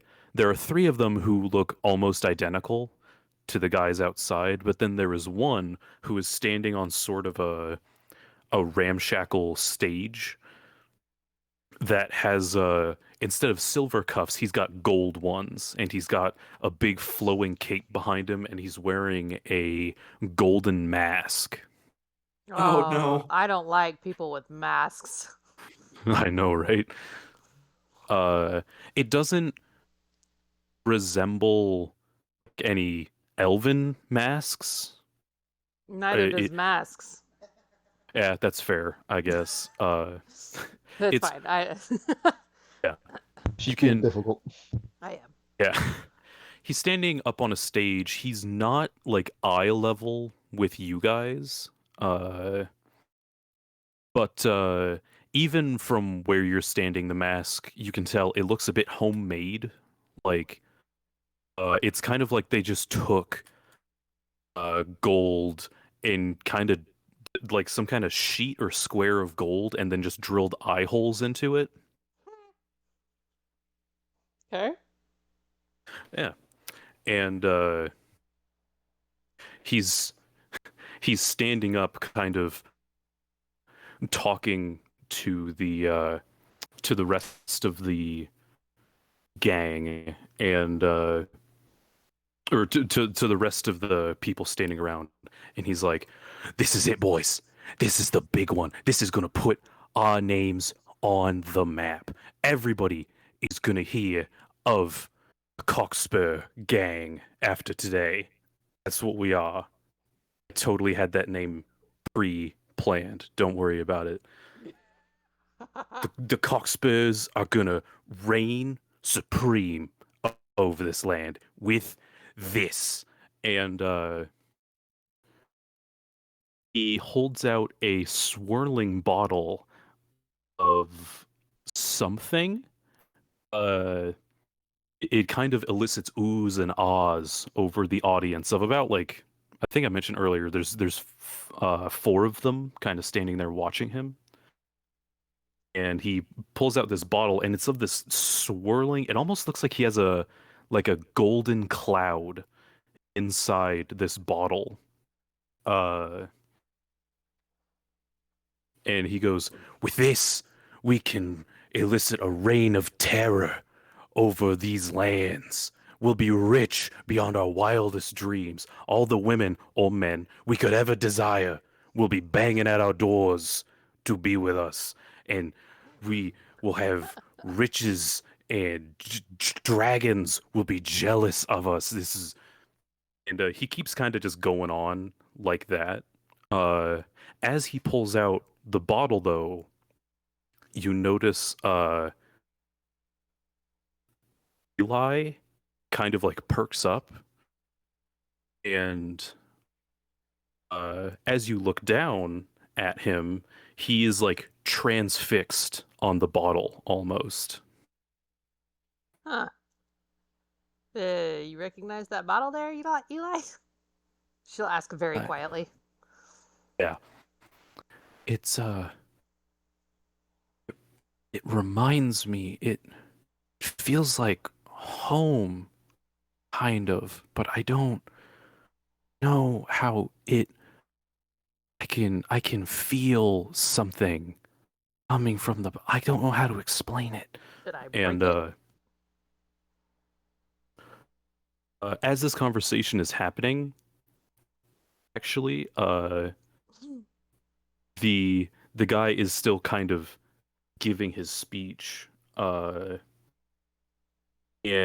he throws his arms up and starts kind of looking around the cavern as the gang starts to cheer. Everybody make a stealth check if you wish to stay hidden. Can I throw my hood up real quick as a reaction? Sure. That second one is Liger, but it didn't roll as Liger for some reason. Because hold on, sorry. Oh, okay. My cloak of elven kind. I'm trying to remember exactly how it works.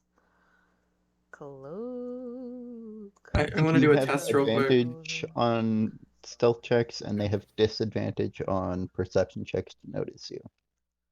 Yeah, so perception checks made to see you have disadvantage, and you have advantage on stealth checks. Yes. Okay. I want to do a test real quick here. Oh, that's significantly higher than I was expecting that to be. Okay, so then I'm gonna stealth.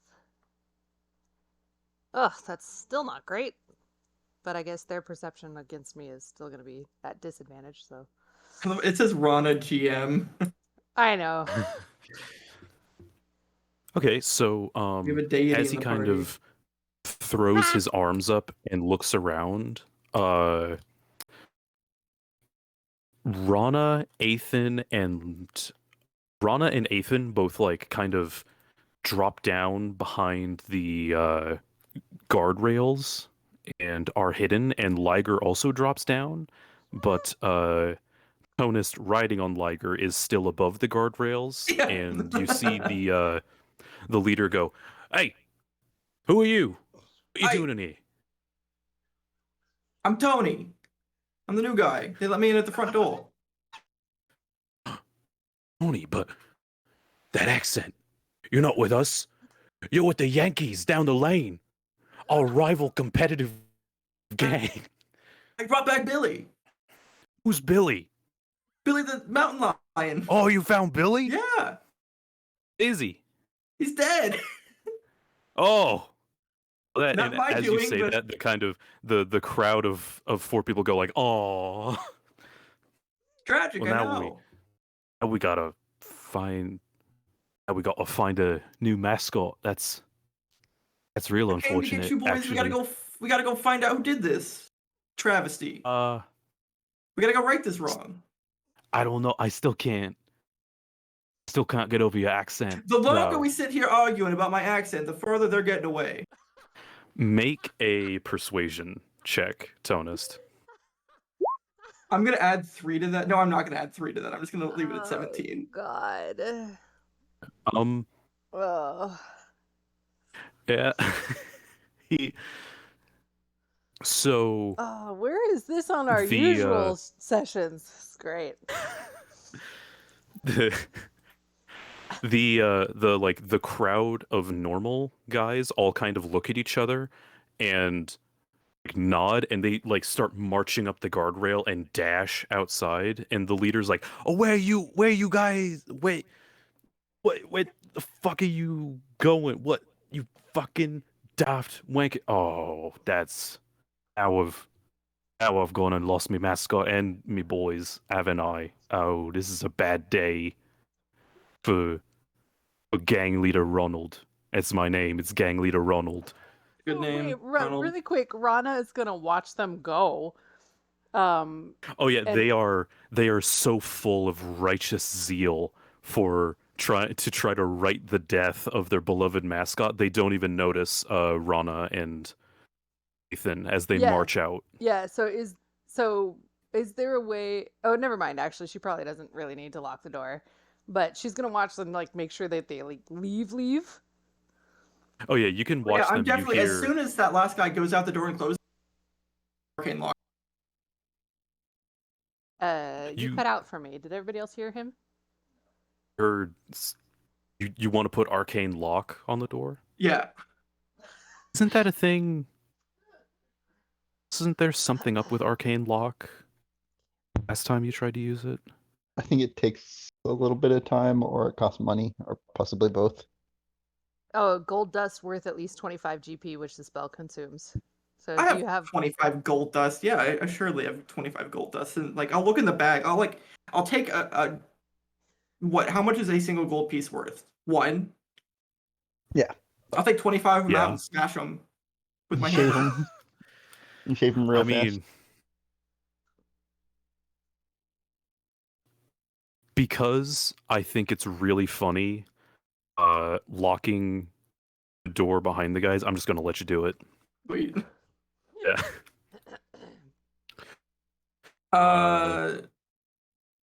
Even the creatures you designate when you cast a spell could open the door normally. So the three of us, you also set a password that when spoken within 5 feet of the object, the password is going to be password backwards, whatever that is. Ooh. Cool. Give me a second here. What is password backwards? I'm working on it. Drosap. Drosep? Drowsap. It's Drowsap. Drowsad? Drowsap. Otherwise, it is impassable until it is broken or the spell is dispelled or suppressed. Casting Knock on the Door suppresses Arcane Lock for 10 minutes. While affected by this spell, the object is more difficult to break or force open. The DC, whatever the DC of the ramshackle door was, it goes up by 10. And to pick it as well. No, anyway. Okay. Okay. So once Rana watches him do that, she's gonna pop up holding Eli He's gonna snipe him. Oh, never mind. and be like, "Hey, buddy." No, she's not gonna try that. Okay. Actually, she might. She'll probably try that. She'll be like, "Hey, Okay. you got this here guy Eli, and he seems real interested in that there gold flask thing you got there."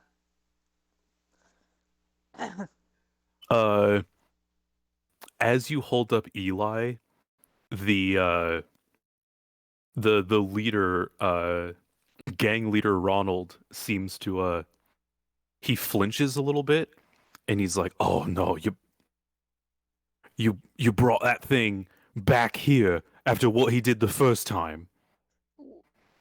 What did he do the first time? If you was if you were really in our gang, you would rightly know, I think, miss. I didn't Wasn't say part of I the was recruitment part of process. You stay out of this.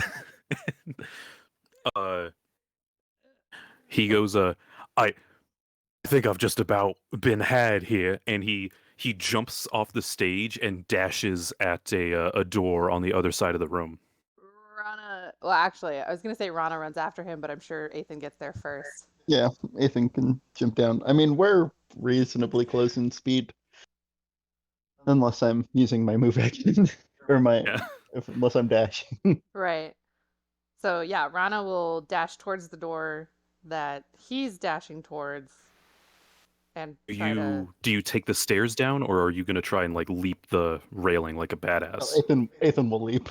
For sure. Okay. Rana will take the stairs. So Ethan, make a, I think that would be acrobatics check, probably. Ethan will ignore. He can use his reaction and ignore up to 45 fall damage. Oh, Yeah, he Okay. can like jump off of anything at this point. damn. Okay, yeah. So Ethan like he hops the railing and superhero lands, and then dashes at the door. Yep. And At top speed, he has a movement speed of 55. Wait, you have a And- movement speed of 55? He's a monk. he is a monk. That is That's kind of their thing, is they run insane. real fast and punch real hard. With So you the have mobile 110 feat. feet of movement. Yes. Can you bonus action dash? No, you have to be a rogue. Never mind. Yes. Oh, you can. Okay. I have to spend key for it, but yes. Oh my god. Just take like a single level of rogue. I think it's 2. It might be 2. Yeah. And oh, I didn't mean to do that. That's a lot of something. There you go. Oh boy. Uh, yeah. So, Ronald actually makes it to the door, but he tries to open it, and you hear that it is clearly locked, and he pulls out a very large key ring and starts trying through keys. And as he gets to the third key, Ethan, you are standing right next to him. Hey, nice ring of keys. Hello. Should probably let him go. I, this was a Mistake? Yes. this was an heirloom from my family. Actually, I'd rather hold on to the keys if it's all the same to you.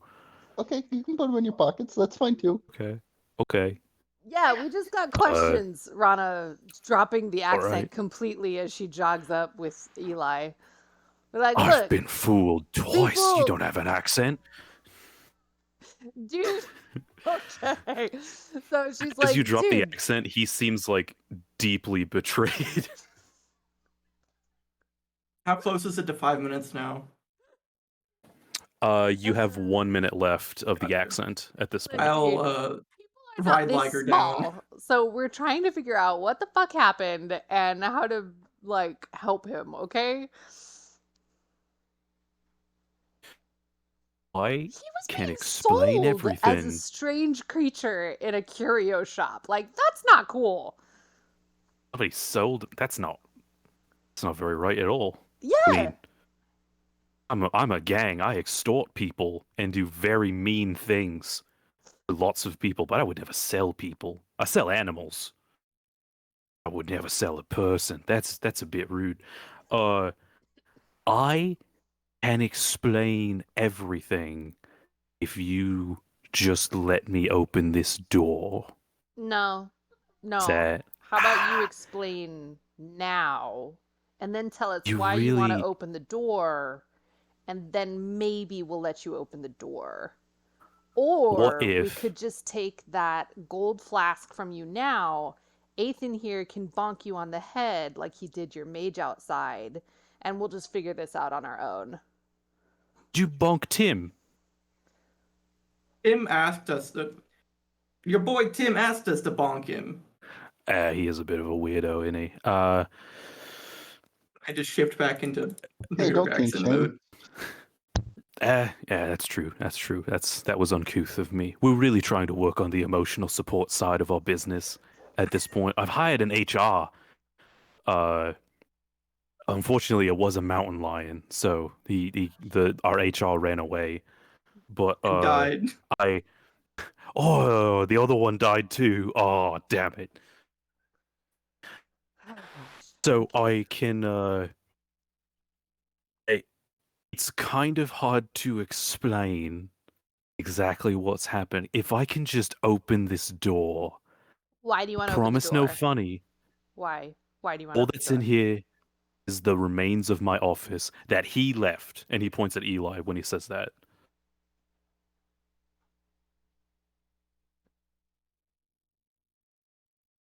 Okay, here's what you're gonna do. You're gonna find the Okay. key to this office, Okay. and you're gonna hand the key to Ethan. Okay. And Ethan's gonna open the door. Seeing as this is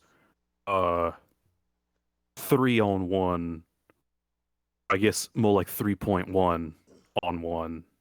I have Liger stand up under me. Uh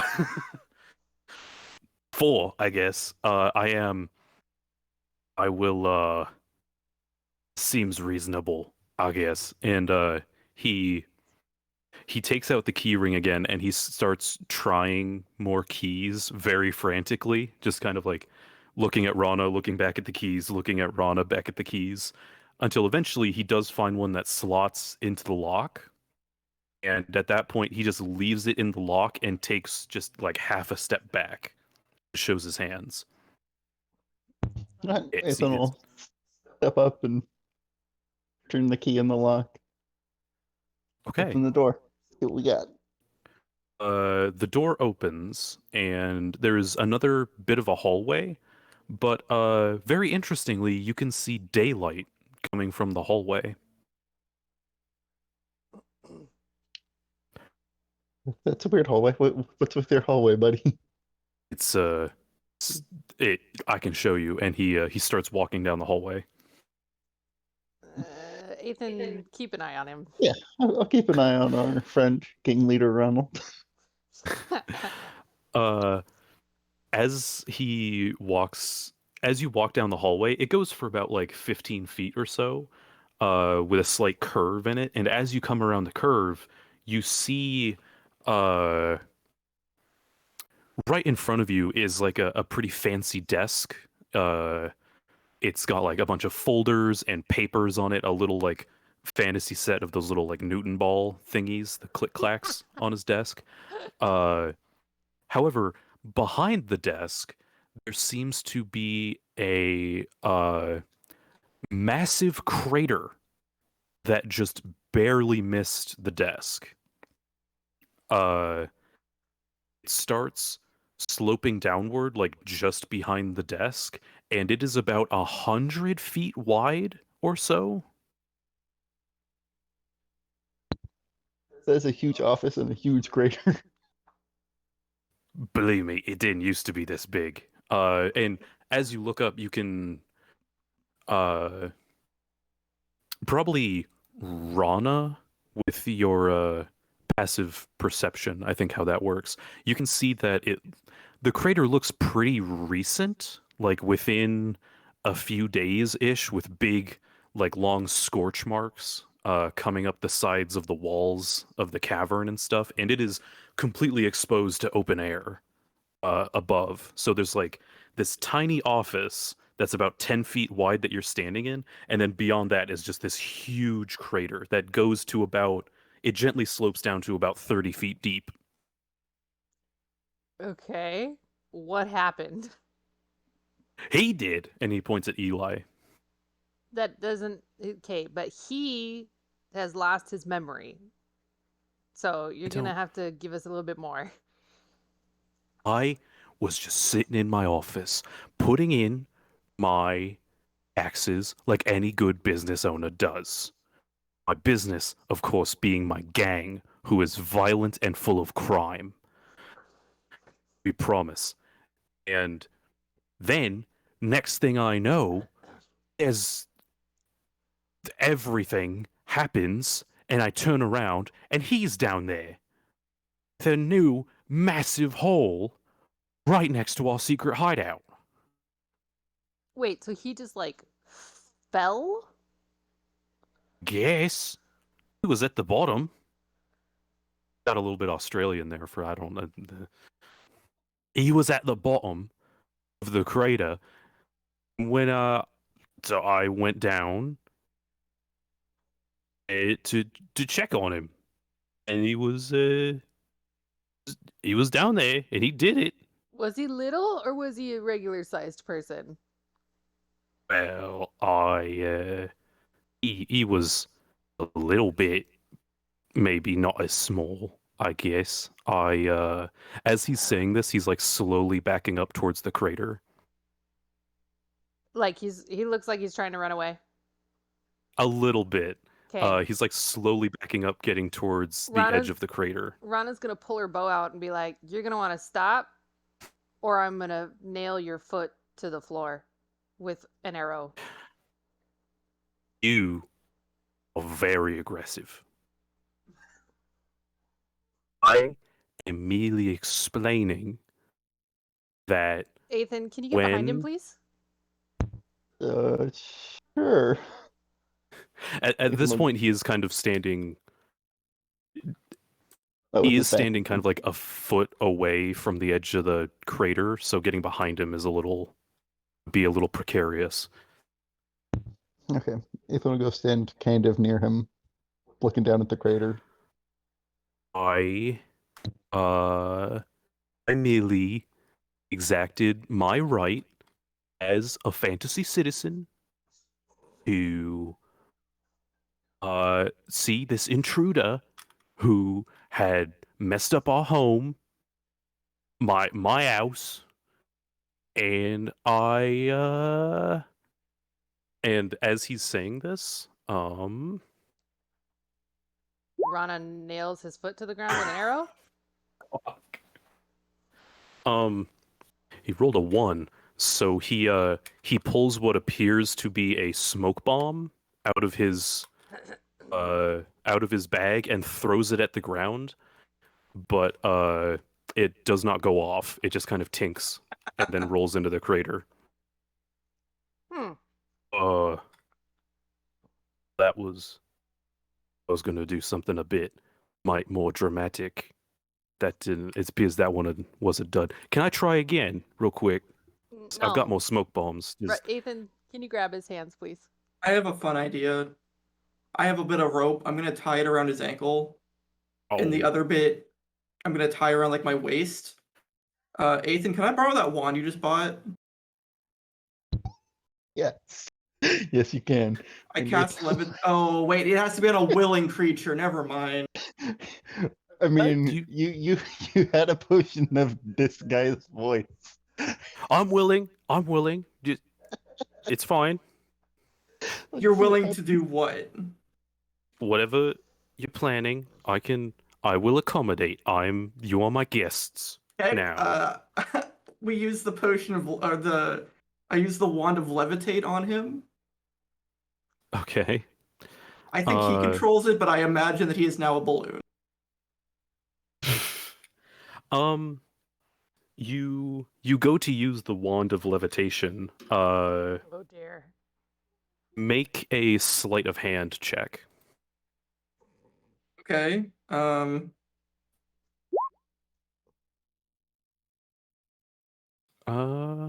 And okay, just barely. Uh, you go to cast levitate on him. However, the spell there seems to be like a little bit of a blue energy that wisps up the wand, and then it immediately doubles back into the wand, and the wand slips out of your hand and floats up to the ceiling. Okay. Excellent. Would you like to make an investigation check on I guess on I the should make an tag? investigation check. 1 second. I get a thing for those. You have advantage on all intelligence, wisdom against magic, so I have an advantage on this check. So the 15, fortunately. Okay. You investigate the tag that is hanging off the wand, and you flip it over, and on the back of the tag, in very, very fine print, it says levitation wand. only applies to wand. No refunds. Gosh. Okay. Once we're done with this guy, we're gonna check the rest of those labels. So I'm gonna untie the rope from my waist and tie it around Liger's waist. And as you guys watch the wand float out of Tonist's hand, Ronald, was that his name? Yeah, Ronald quickly throws another smoke bomb, which works this time. He's still tied to me. By his ankle. He's still got his hands free. Sure. So all three of y'all make constitution checks real quick. Mm. Is that how smoke bombs work? It's like a choke dust. It's almost like tear gas kind of smoke bomb. I should have mentioned that. Ethan saves. Okay, yeah. So Rana and Tonist you both like immediately have like stinging in your eyes and have to avert your gaze for a moment, and Ethan manages to see through his tearing up eyes and sees Ronald pull out the jar of swirling gold cloud and uncork it and see just a tiny wisp of it enter behind his mask. I forgot this guy had a mask on. Yeah. He's been wearing like the weird square, like gold thing on his face this whole time. No, he just ingested some of that gold jar stuff. And Ronald, he then starts to laugh a little bit and he goes, "You simple fools, I simply used my of this fantasy country to exact my arcane knowledge and extract." What the The fuck? grace of an angel. What? The grace of an angel. Speak up. Oh shit. I forgot what this one sounds like. So you see the dust suddenly, or the smoke suddenly dissipates as you see two glowing golden wings sprout out of Ronald's back. And are you still tied to him, Tonist? Yeah. The wings begin to flap. Make a strength check. Oh, I'm good at those.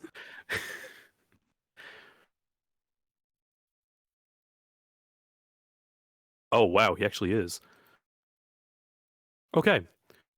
So he begins to flap his wings and rise up, and Tonus actually manages to like hold him back a little bit with the rope, and you see he pulls a similar tome to the one to the book guy that was outside, and his hands begin to glow with bright heavenly energy.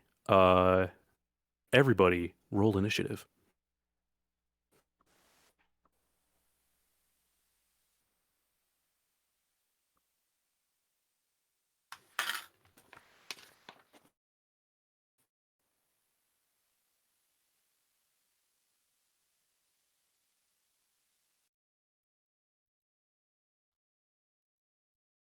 Hello, mic check.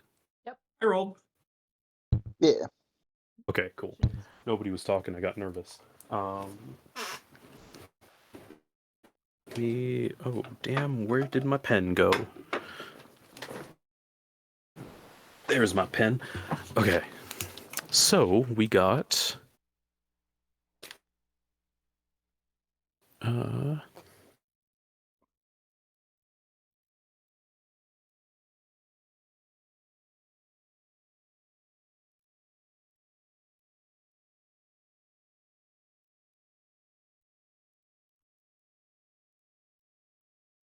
Sorry, I'm just writing stuff down. Give me 1 second to flip through my notes. It's all good.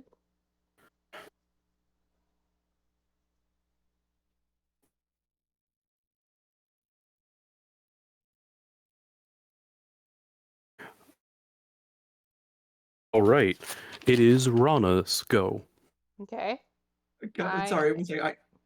I just realized that I clicked history instead of strength for that check. Would it be different if the roll was a 22 than a 26 for my strength check? No, same outcome. Okay.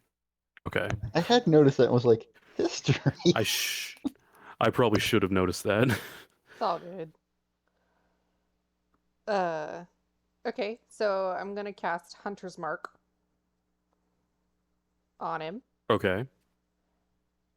So I think what does that do? It just means I do an extra d6 damage.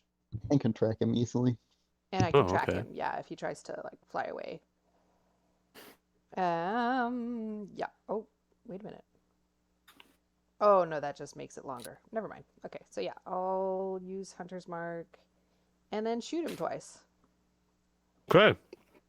He hasn't taken damage yet. Does an 18 hit? Yes, it does. Okay, and then a dice. Here's the d6 of Hunter's Mark.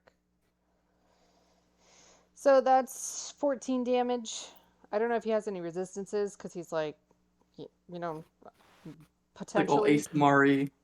Yeah, potentially celestial at this point. So 12 acid, 2.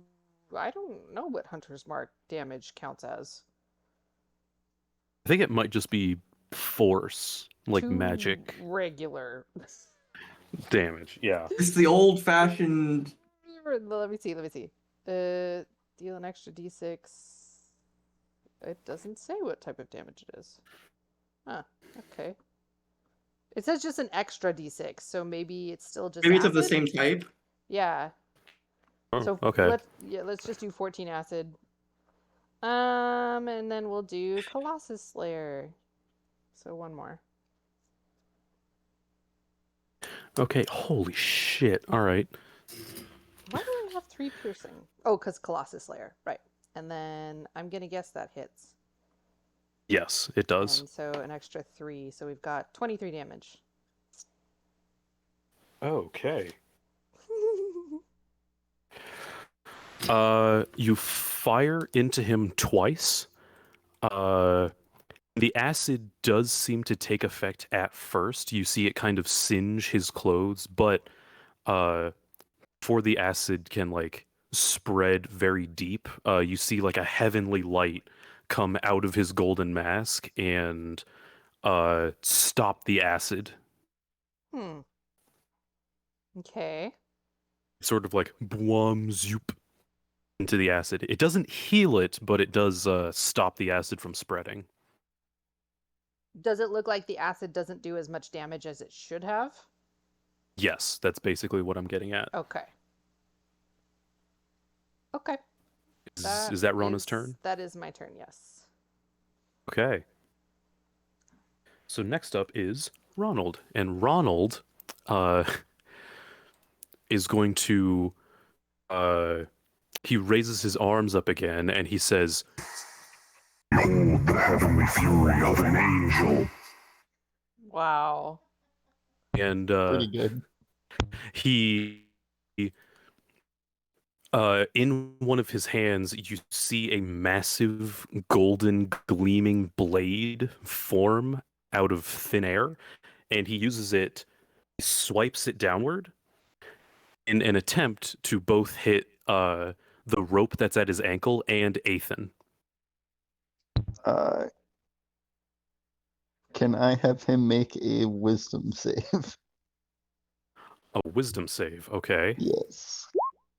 He succeeds spectacularly. Yes, he does. Okay.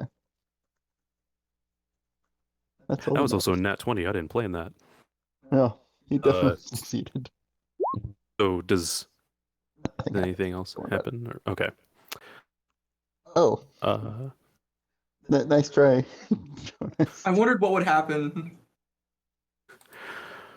Is Ethan? How are we arranged right now? so you've got in this like got about like a 15-foot wide by 10-foot deep office, and then the massive crater behind it, and then honest, I think we're kind of arranged in a triangle near near Ronald. Ronald is kind of floating above the rim of the crater now, kind of bound to you by the rope. Ethan is just sort of right next to him, so he could swing the sword and get both the rope and Ethan in one swing. And then Rana is off kind of at the hypotenuse of both of Ooh. y'all. Fancy. How far is Ronald from Liger? About 20 feet? Okay. About? Yeah. So yeah, he swings down. Does a 14 hit, Ethan? No. Okay. So Ethan manages to duck out of the way of the sword just in time, but he does sever the rope that's around his ankle. So now he's like just free floating near you Free guys. falling. I mean, Hey, can you grab our wand while you're up there?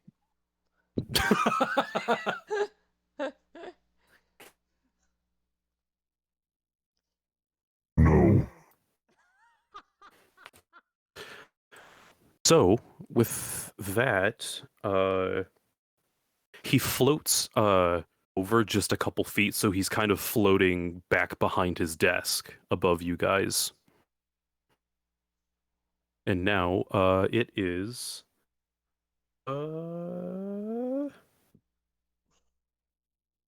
Tonist's turn. Okay. He is out over the edge of the I'm trying to picture this in my brain. Did he not move? Yeah, it's he floated just like a couple feet over. He's kind of like gloating at this point. Oh, gotcha. Yeah. He's got his hands on his hips proudly, like, behold me. I am still curious. Which canon are we in? Are we in like, are these our characters as they were in the last session that we actually ran, essentially? Like, do you have all your spell slots? Is that what you're asking? No, I'm trying to. I don't think I would have the spear at this point anymore, because the spear got converted into a different weapon in the actual Oh. canon. right, you have Sturm and Drang. Yeah.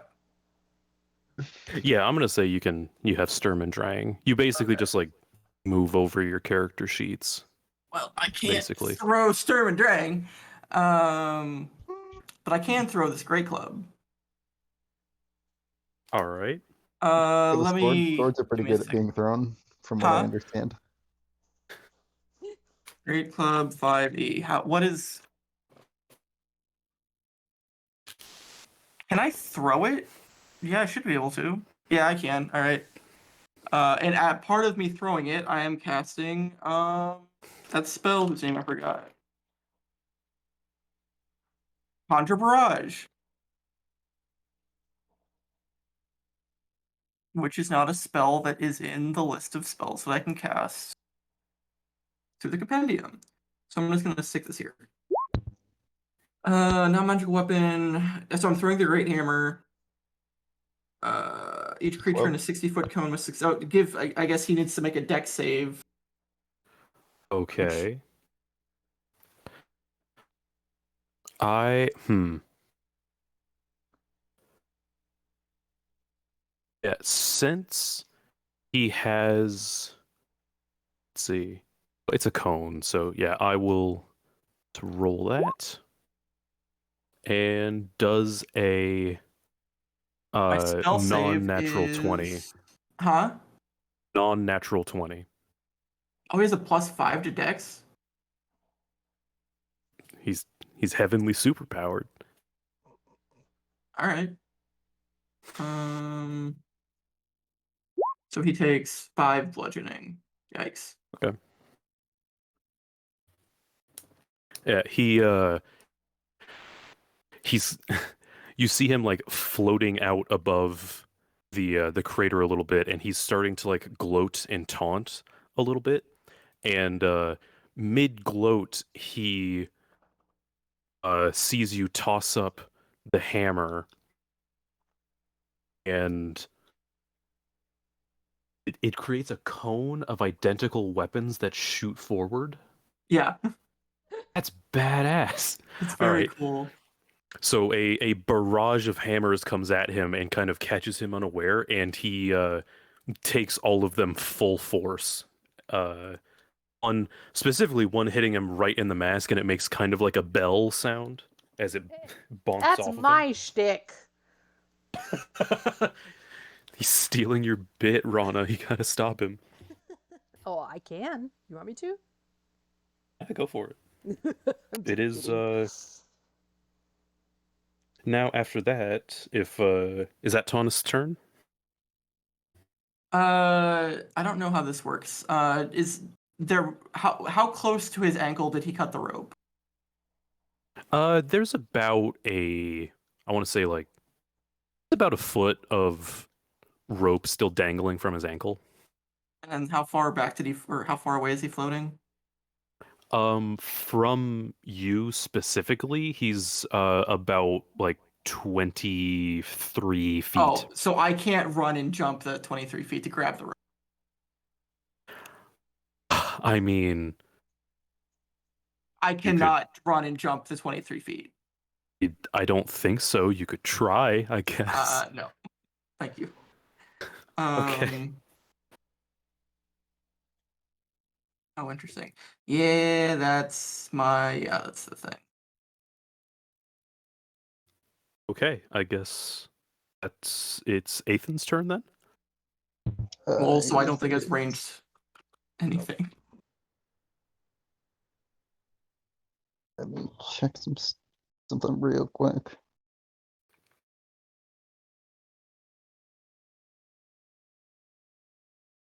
Uh, wants to be weird. Hawk wants me to stun him, but that's ridiculous. He's 20 feet in the air. All right. That's armor, no weapons.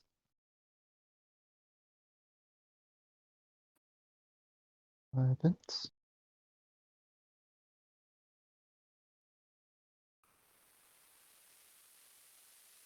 Okay. So Ethan's just gonna pull out some darts and throw them at him. That's his ranged options.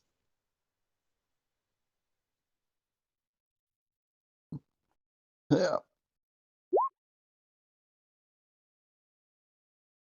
Me. And he'll throw another dart. Yep. I feel like Ethan could do very well with Conjure Barrage. True. Possible. The first dart will hit. That is 6 piercing damage. Wait, how high is he in the air?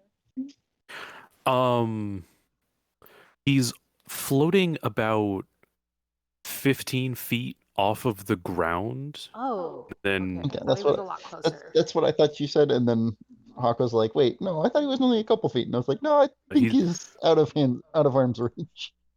he's floating about 15 feet off of the ground, but he is kind of near you guys. He still hasn't gone out like deeper into the crater at any point, so he's like the farthest one he's away from is Rana, and he's about 20. I said he was about like 25 feet away, I think. Sounds about right. This is I wish I knew how to use Roll20. Doing distances is hard in my head. All right. So it's Ethan's turn. He's done. Done with all dart. Okay. Now we're back to Rana. Is he so he's floating, but is he clearly using his wings to keep himself aloft? Yes. His wings are like flapping and keeping himself aloft, and he's in kind of like the supervillain floating pose. I don't know how else to describe it, where he's got like his legs are down and he's holding his arms at like a 45-degree angle. Yeah. So Rana's gonna target his wings. Okay. And just target his wings. The wings, because they're flapping and made of heavenly light, it's probably going to be disadvantage if you aim for those.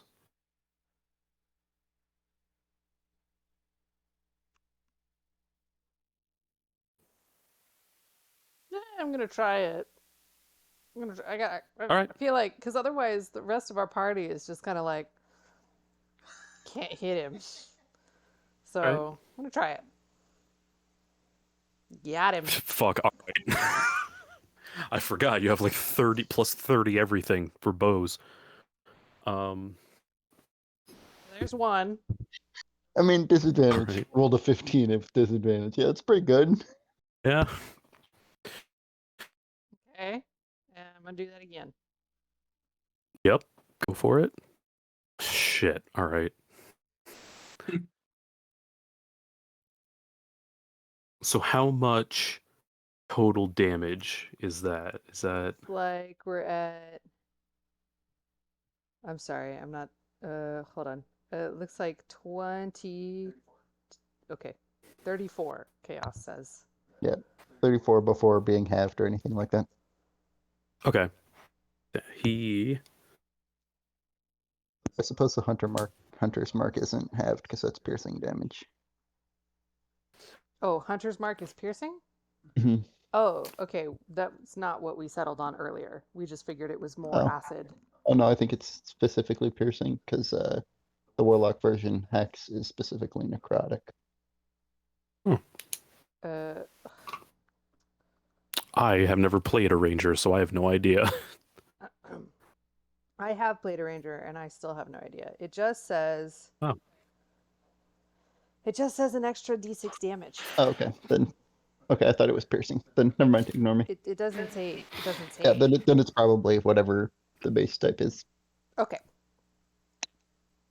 Which normally Okay. would be piercing, but because she has the dragon Well, but she fang. could also use it with a sword or a hammer. Oh, 'cause that's she's proficient true. with all those. So that's Right. probably why that one doesn't specify. Okay. Okay. How's he looking? How his wings unhappy? So yeah, you fire off 2 arrows, and each arrow hits him in.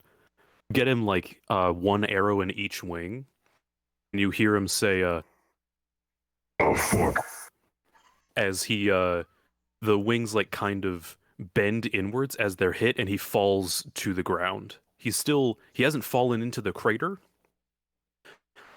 He fell like just on the edge and managed to pull himself up on it.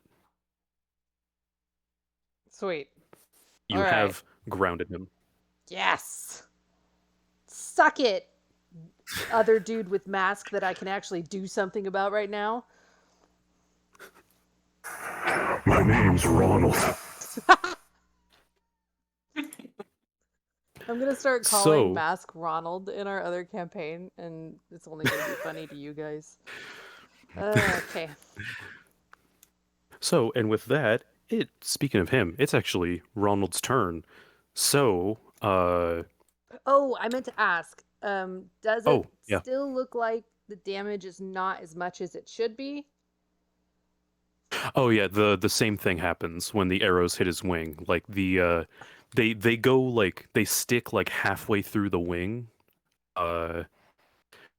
but and they start to kind of corrode some of the feathers with that acid damage. But again, a pulse of golden energy comes out of the mask and stops the acid before it gets too far. Okay, can I make some sort of check to see if I can figure out what's going on and maybe if there's an energy type that will be more effective?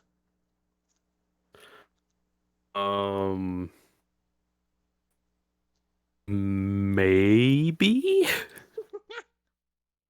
I'm not sure. People that know more about D&D help me out. I think maybe religion check? Yeah, that seems reasonable. Yeah. Got it. Yeah, damn. Okay. So he mentioned that he stole an angel's grace.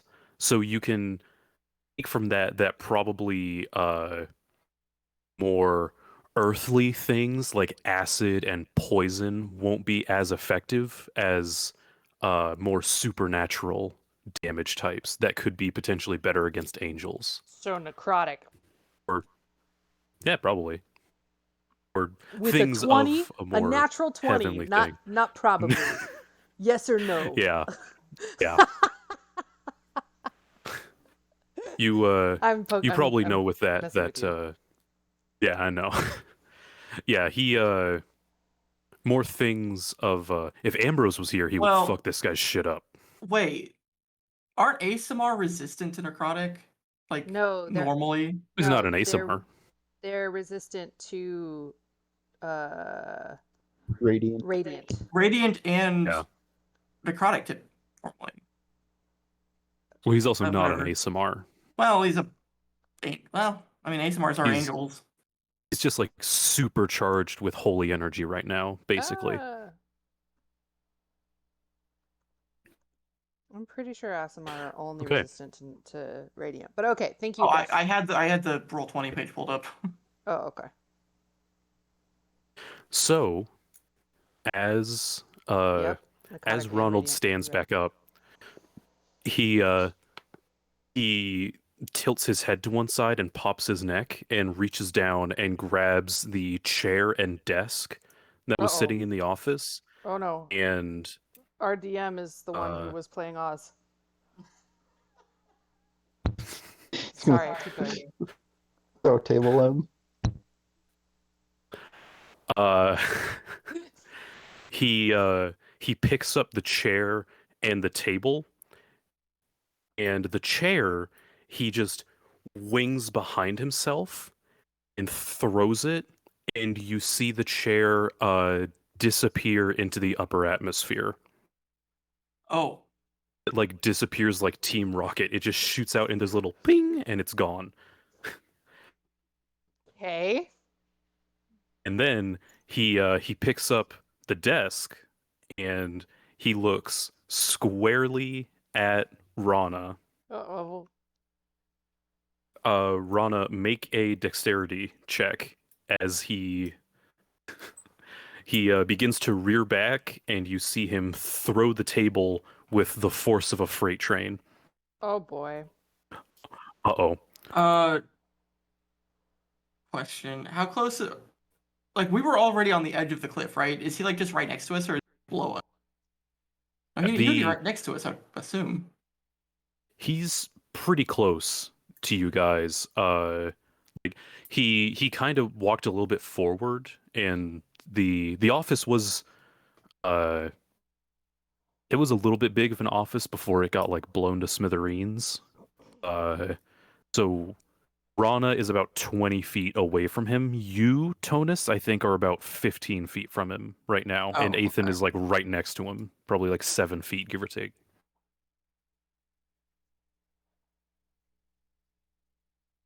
So that dex save is going to fail, and the desk slams into Rana and splinters, just like disintegrates. I think Rana should And be Rana dead. takes. I mean, if he was able to well, do that let's with see. the chair.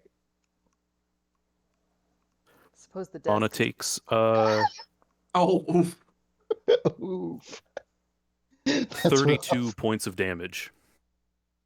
Wait. What? They're real beefy. No, I'm just trying to figure out. Quite Okay. a plus. Yep. Plus 24. 32. Oops, no, not negative 32. 66 minus 32. How do I get this to work? Nope. 34. Thank you. I don't maths. I don't maths either. Owl. Yeah. Oh, And she'll do her best to like. Maybe this is why she failed the dex save. She's gonna do her best to like shield Eli. oh, okay.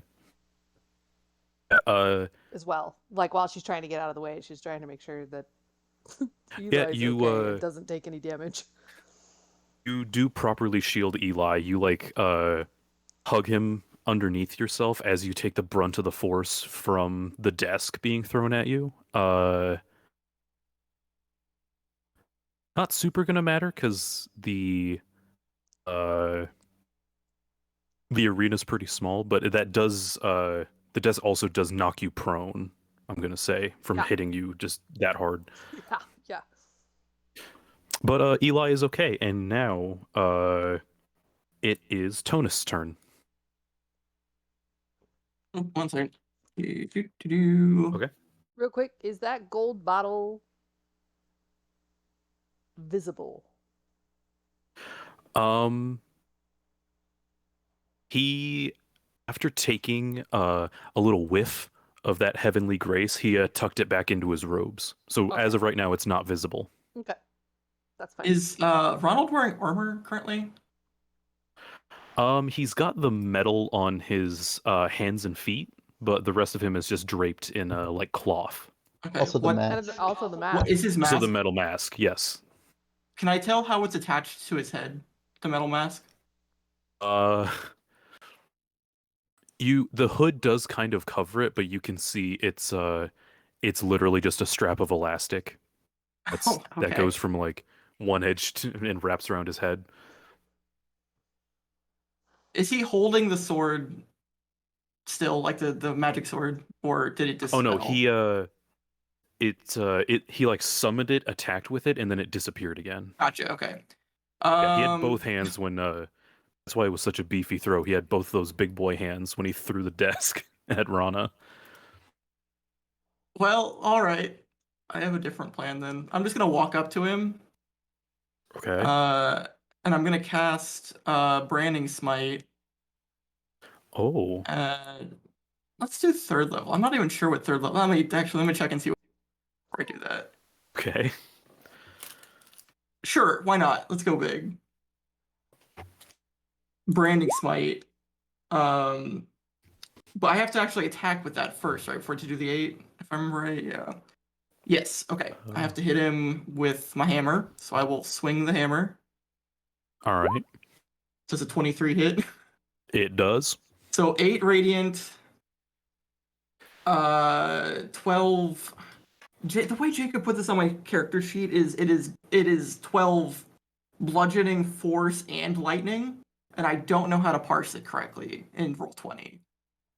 Oh, so all the bludgeoning force and lightning together make 12, but you don't know what's numbers what. Correct. Okay.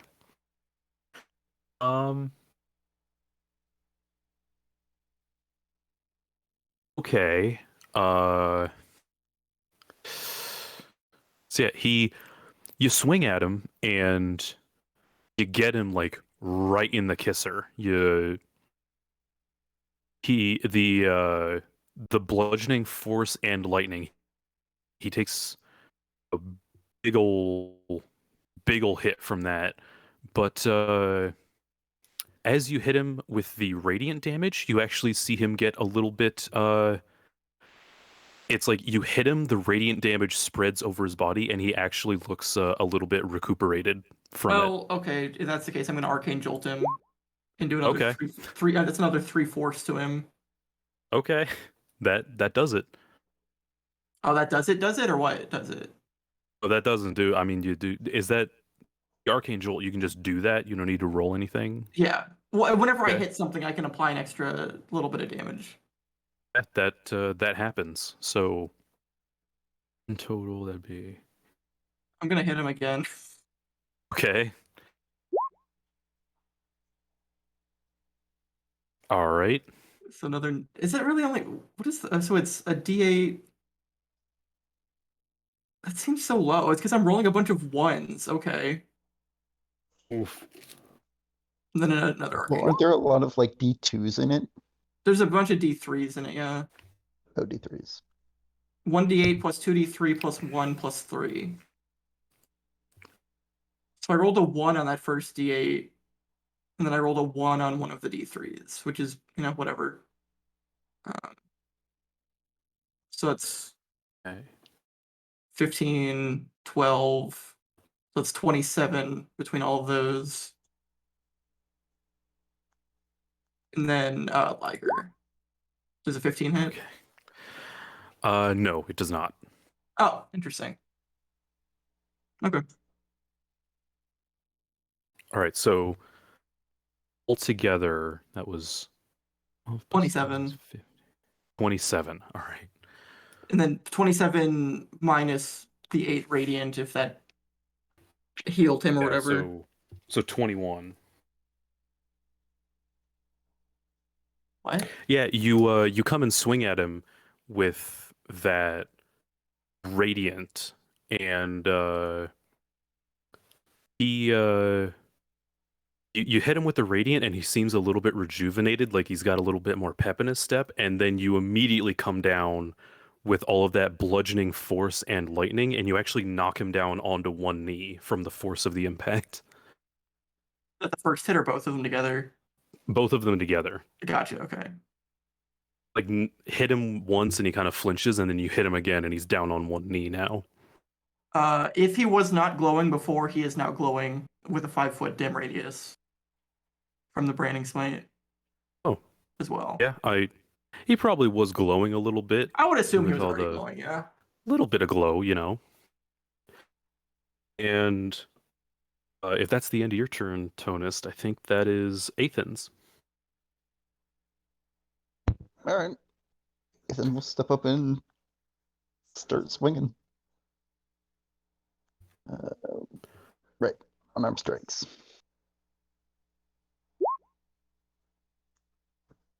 Hey. So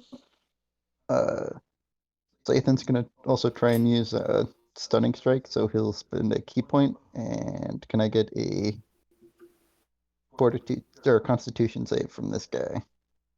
Okay. He will fail. Yeah, he's stunned for until the end of his next turn. Oh no. Oh, okay. All right. And it's just gonna keep on punching. Isn't that an automatic crit if he's stunned and down too? I don't know about crit. Or an automatic hit or whatever? I don't No, no, not if With you're the stunned. stun, I'll give you advantage. Well, Doesn't matter, but Yeah. he has advantage. And then use a bonus action to get a couple more in there.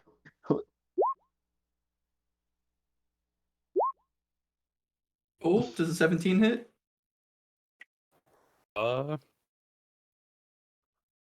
17 does hit. All right. So, Just beat the shit out of him. yeah. Yeah, you run up, and with that first punch, you hit him like square in the center of the golden mask, and it kind of like vibrates on his face, kind of like in cartoons when you put like a metal bucket over someone's head and hit it, and there's that ringing noise. And then you just keep beating the shit out of him, so that he is he's actually, as you hit him a bit more, he's starting to kind of his feathers that are on the wings seem to like wilt a little bit. He's looking a little worse for wear now. God has abandoned him. All right, well, that's Ethan's turn. Right, and that is back to Rana. I mean, I guess I could stand. Yeah, I'll stand. Wait. Yeah, I mean, I Also, might as really well. quick, Go ahead. before Rana gets super deep in her turn, I am noticing we are running a little bit long, but this guy's like about to go down. Do you just want to like finish this up? Yeah, we can finish him. finish. Okay. Yeah. So. I have a plan for if he tries to run away.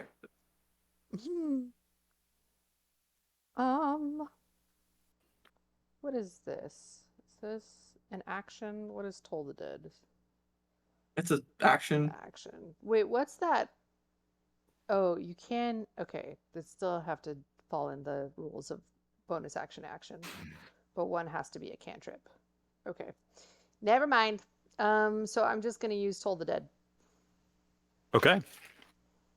2d12? Yeah. Oh, excuse me. It's a straight 19 necrotic damage. It's pretty good. Damn. I mean, he has to roll. He has to save. Yeah. It's my favorite cantrip. It's not that high of a save, so it's likely that he Oh, I forgot it was a save, yeah. does Yeah, save. and he's stunned, so I'm gonna give him disadvantage. Yep, does not save. Cool. He stunned his brain.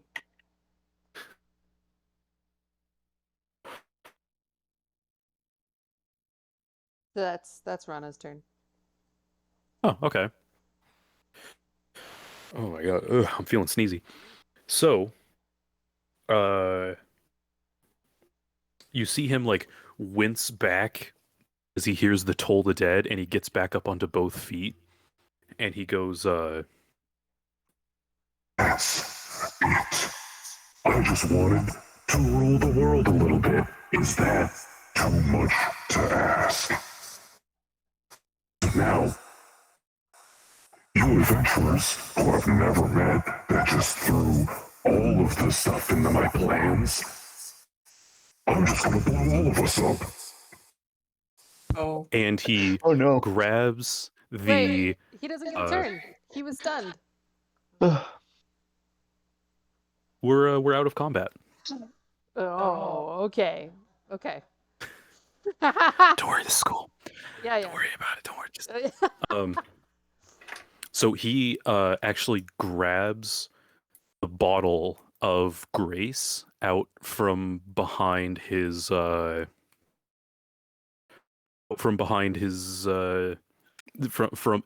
inside his shirt. Oh my god, I can't talk today. And he rears up like he's going to throw it on the ground. And Rana, you notice that as he raises up the bottle, Eli actually jumps out from your pocket or wherever he was stationed. He lands on the ground a little bit hard on one leg, but he continues to kind of like sprint, kind of limp towards the bottle.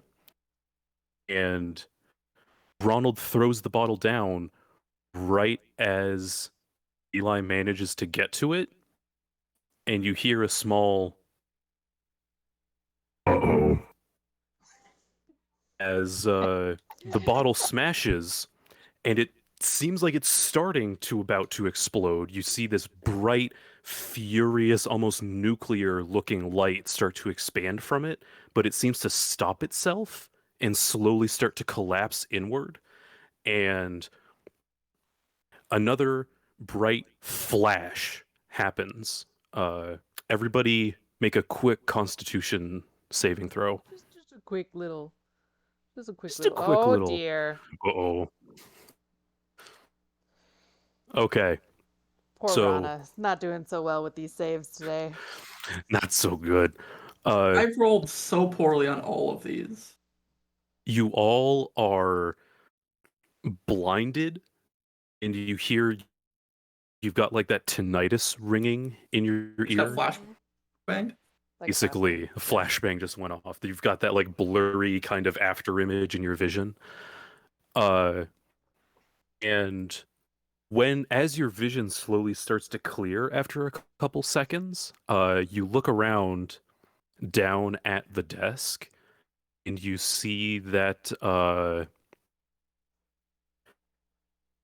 where the desk was, and you see that there's a massive scorch mark on the ground. Some of you've got like soot on your clothes now, and sitting there where Ronald was once sitting is a small pile of ash with a golden mask sitting on top of it.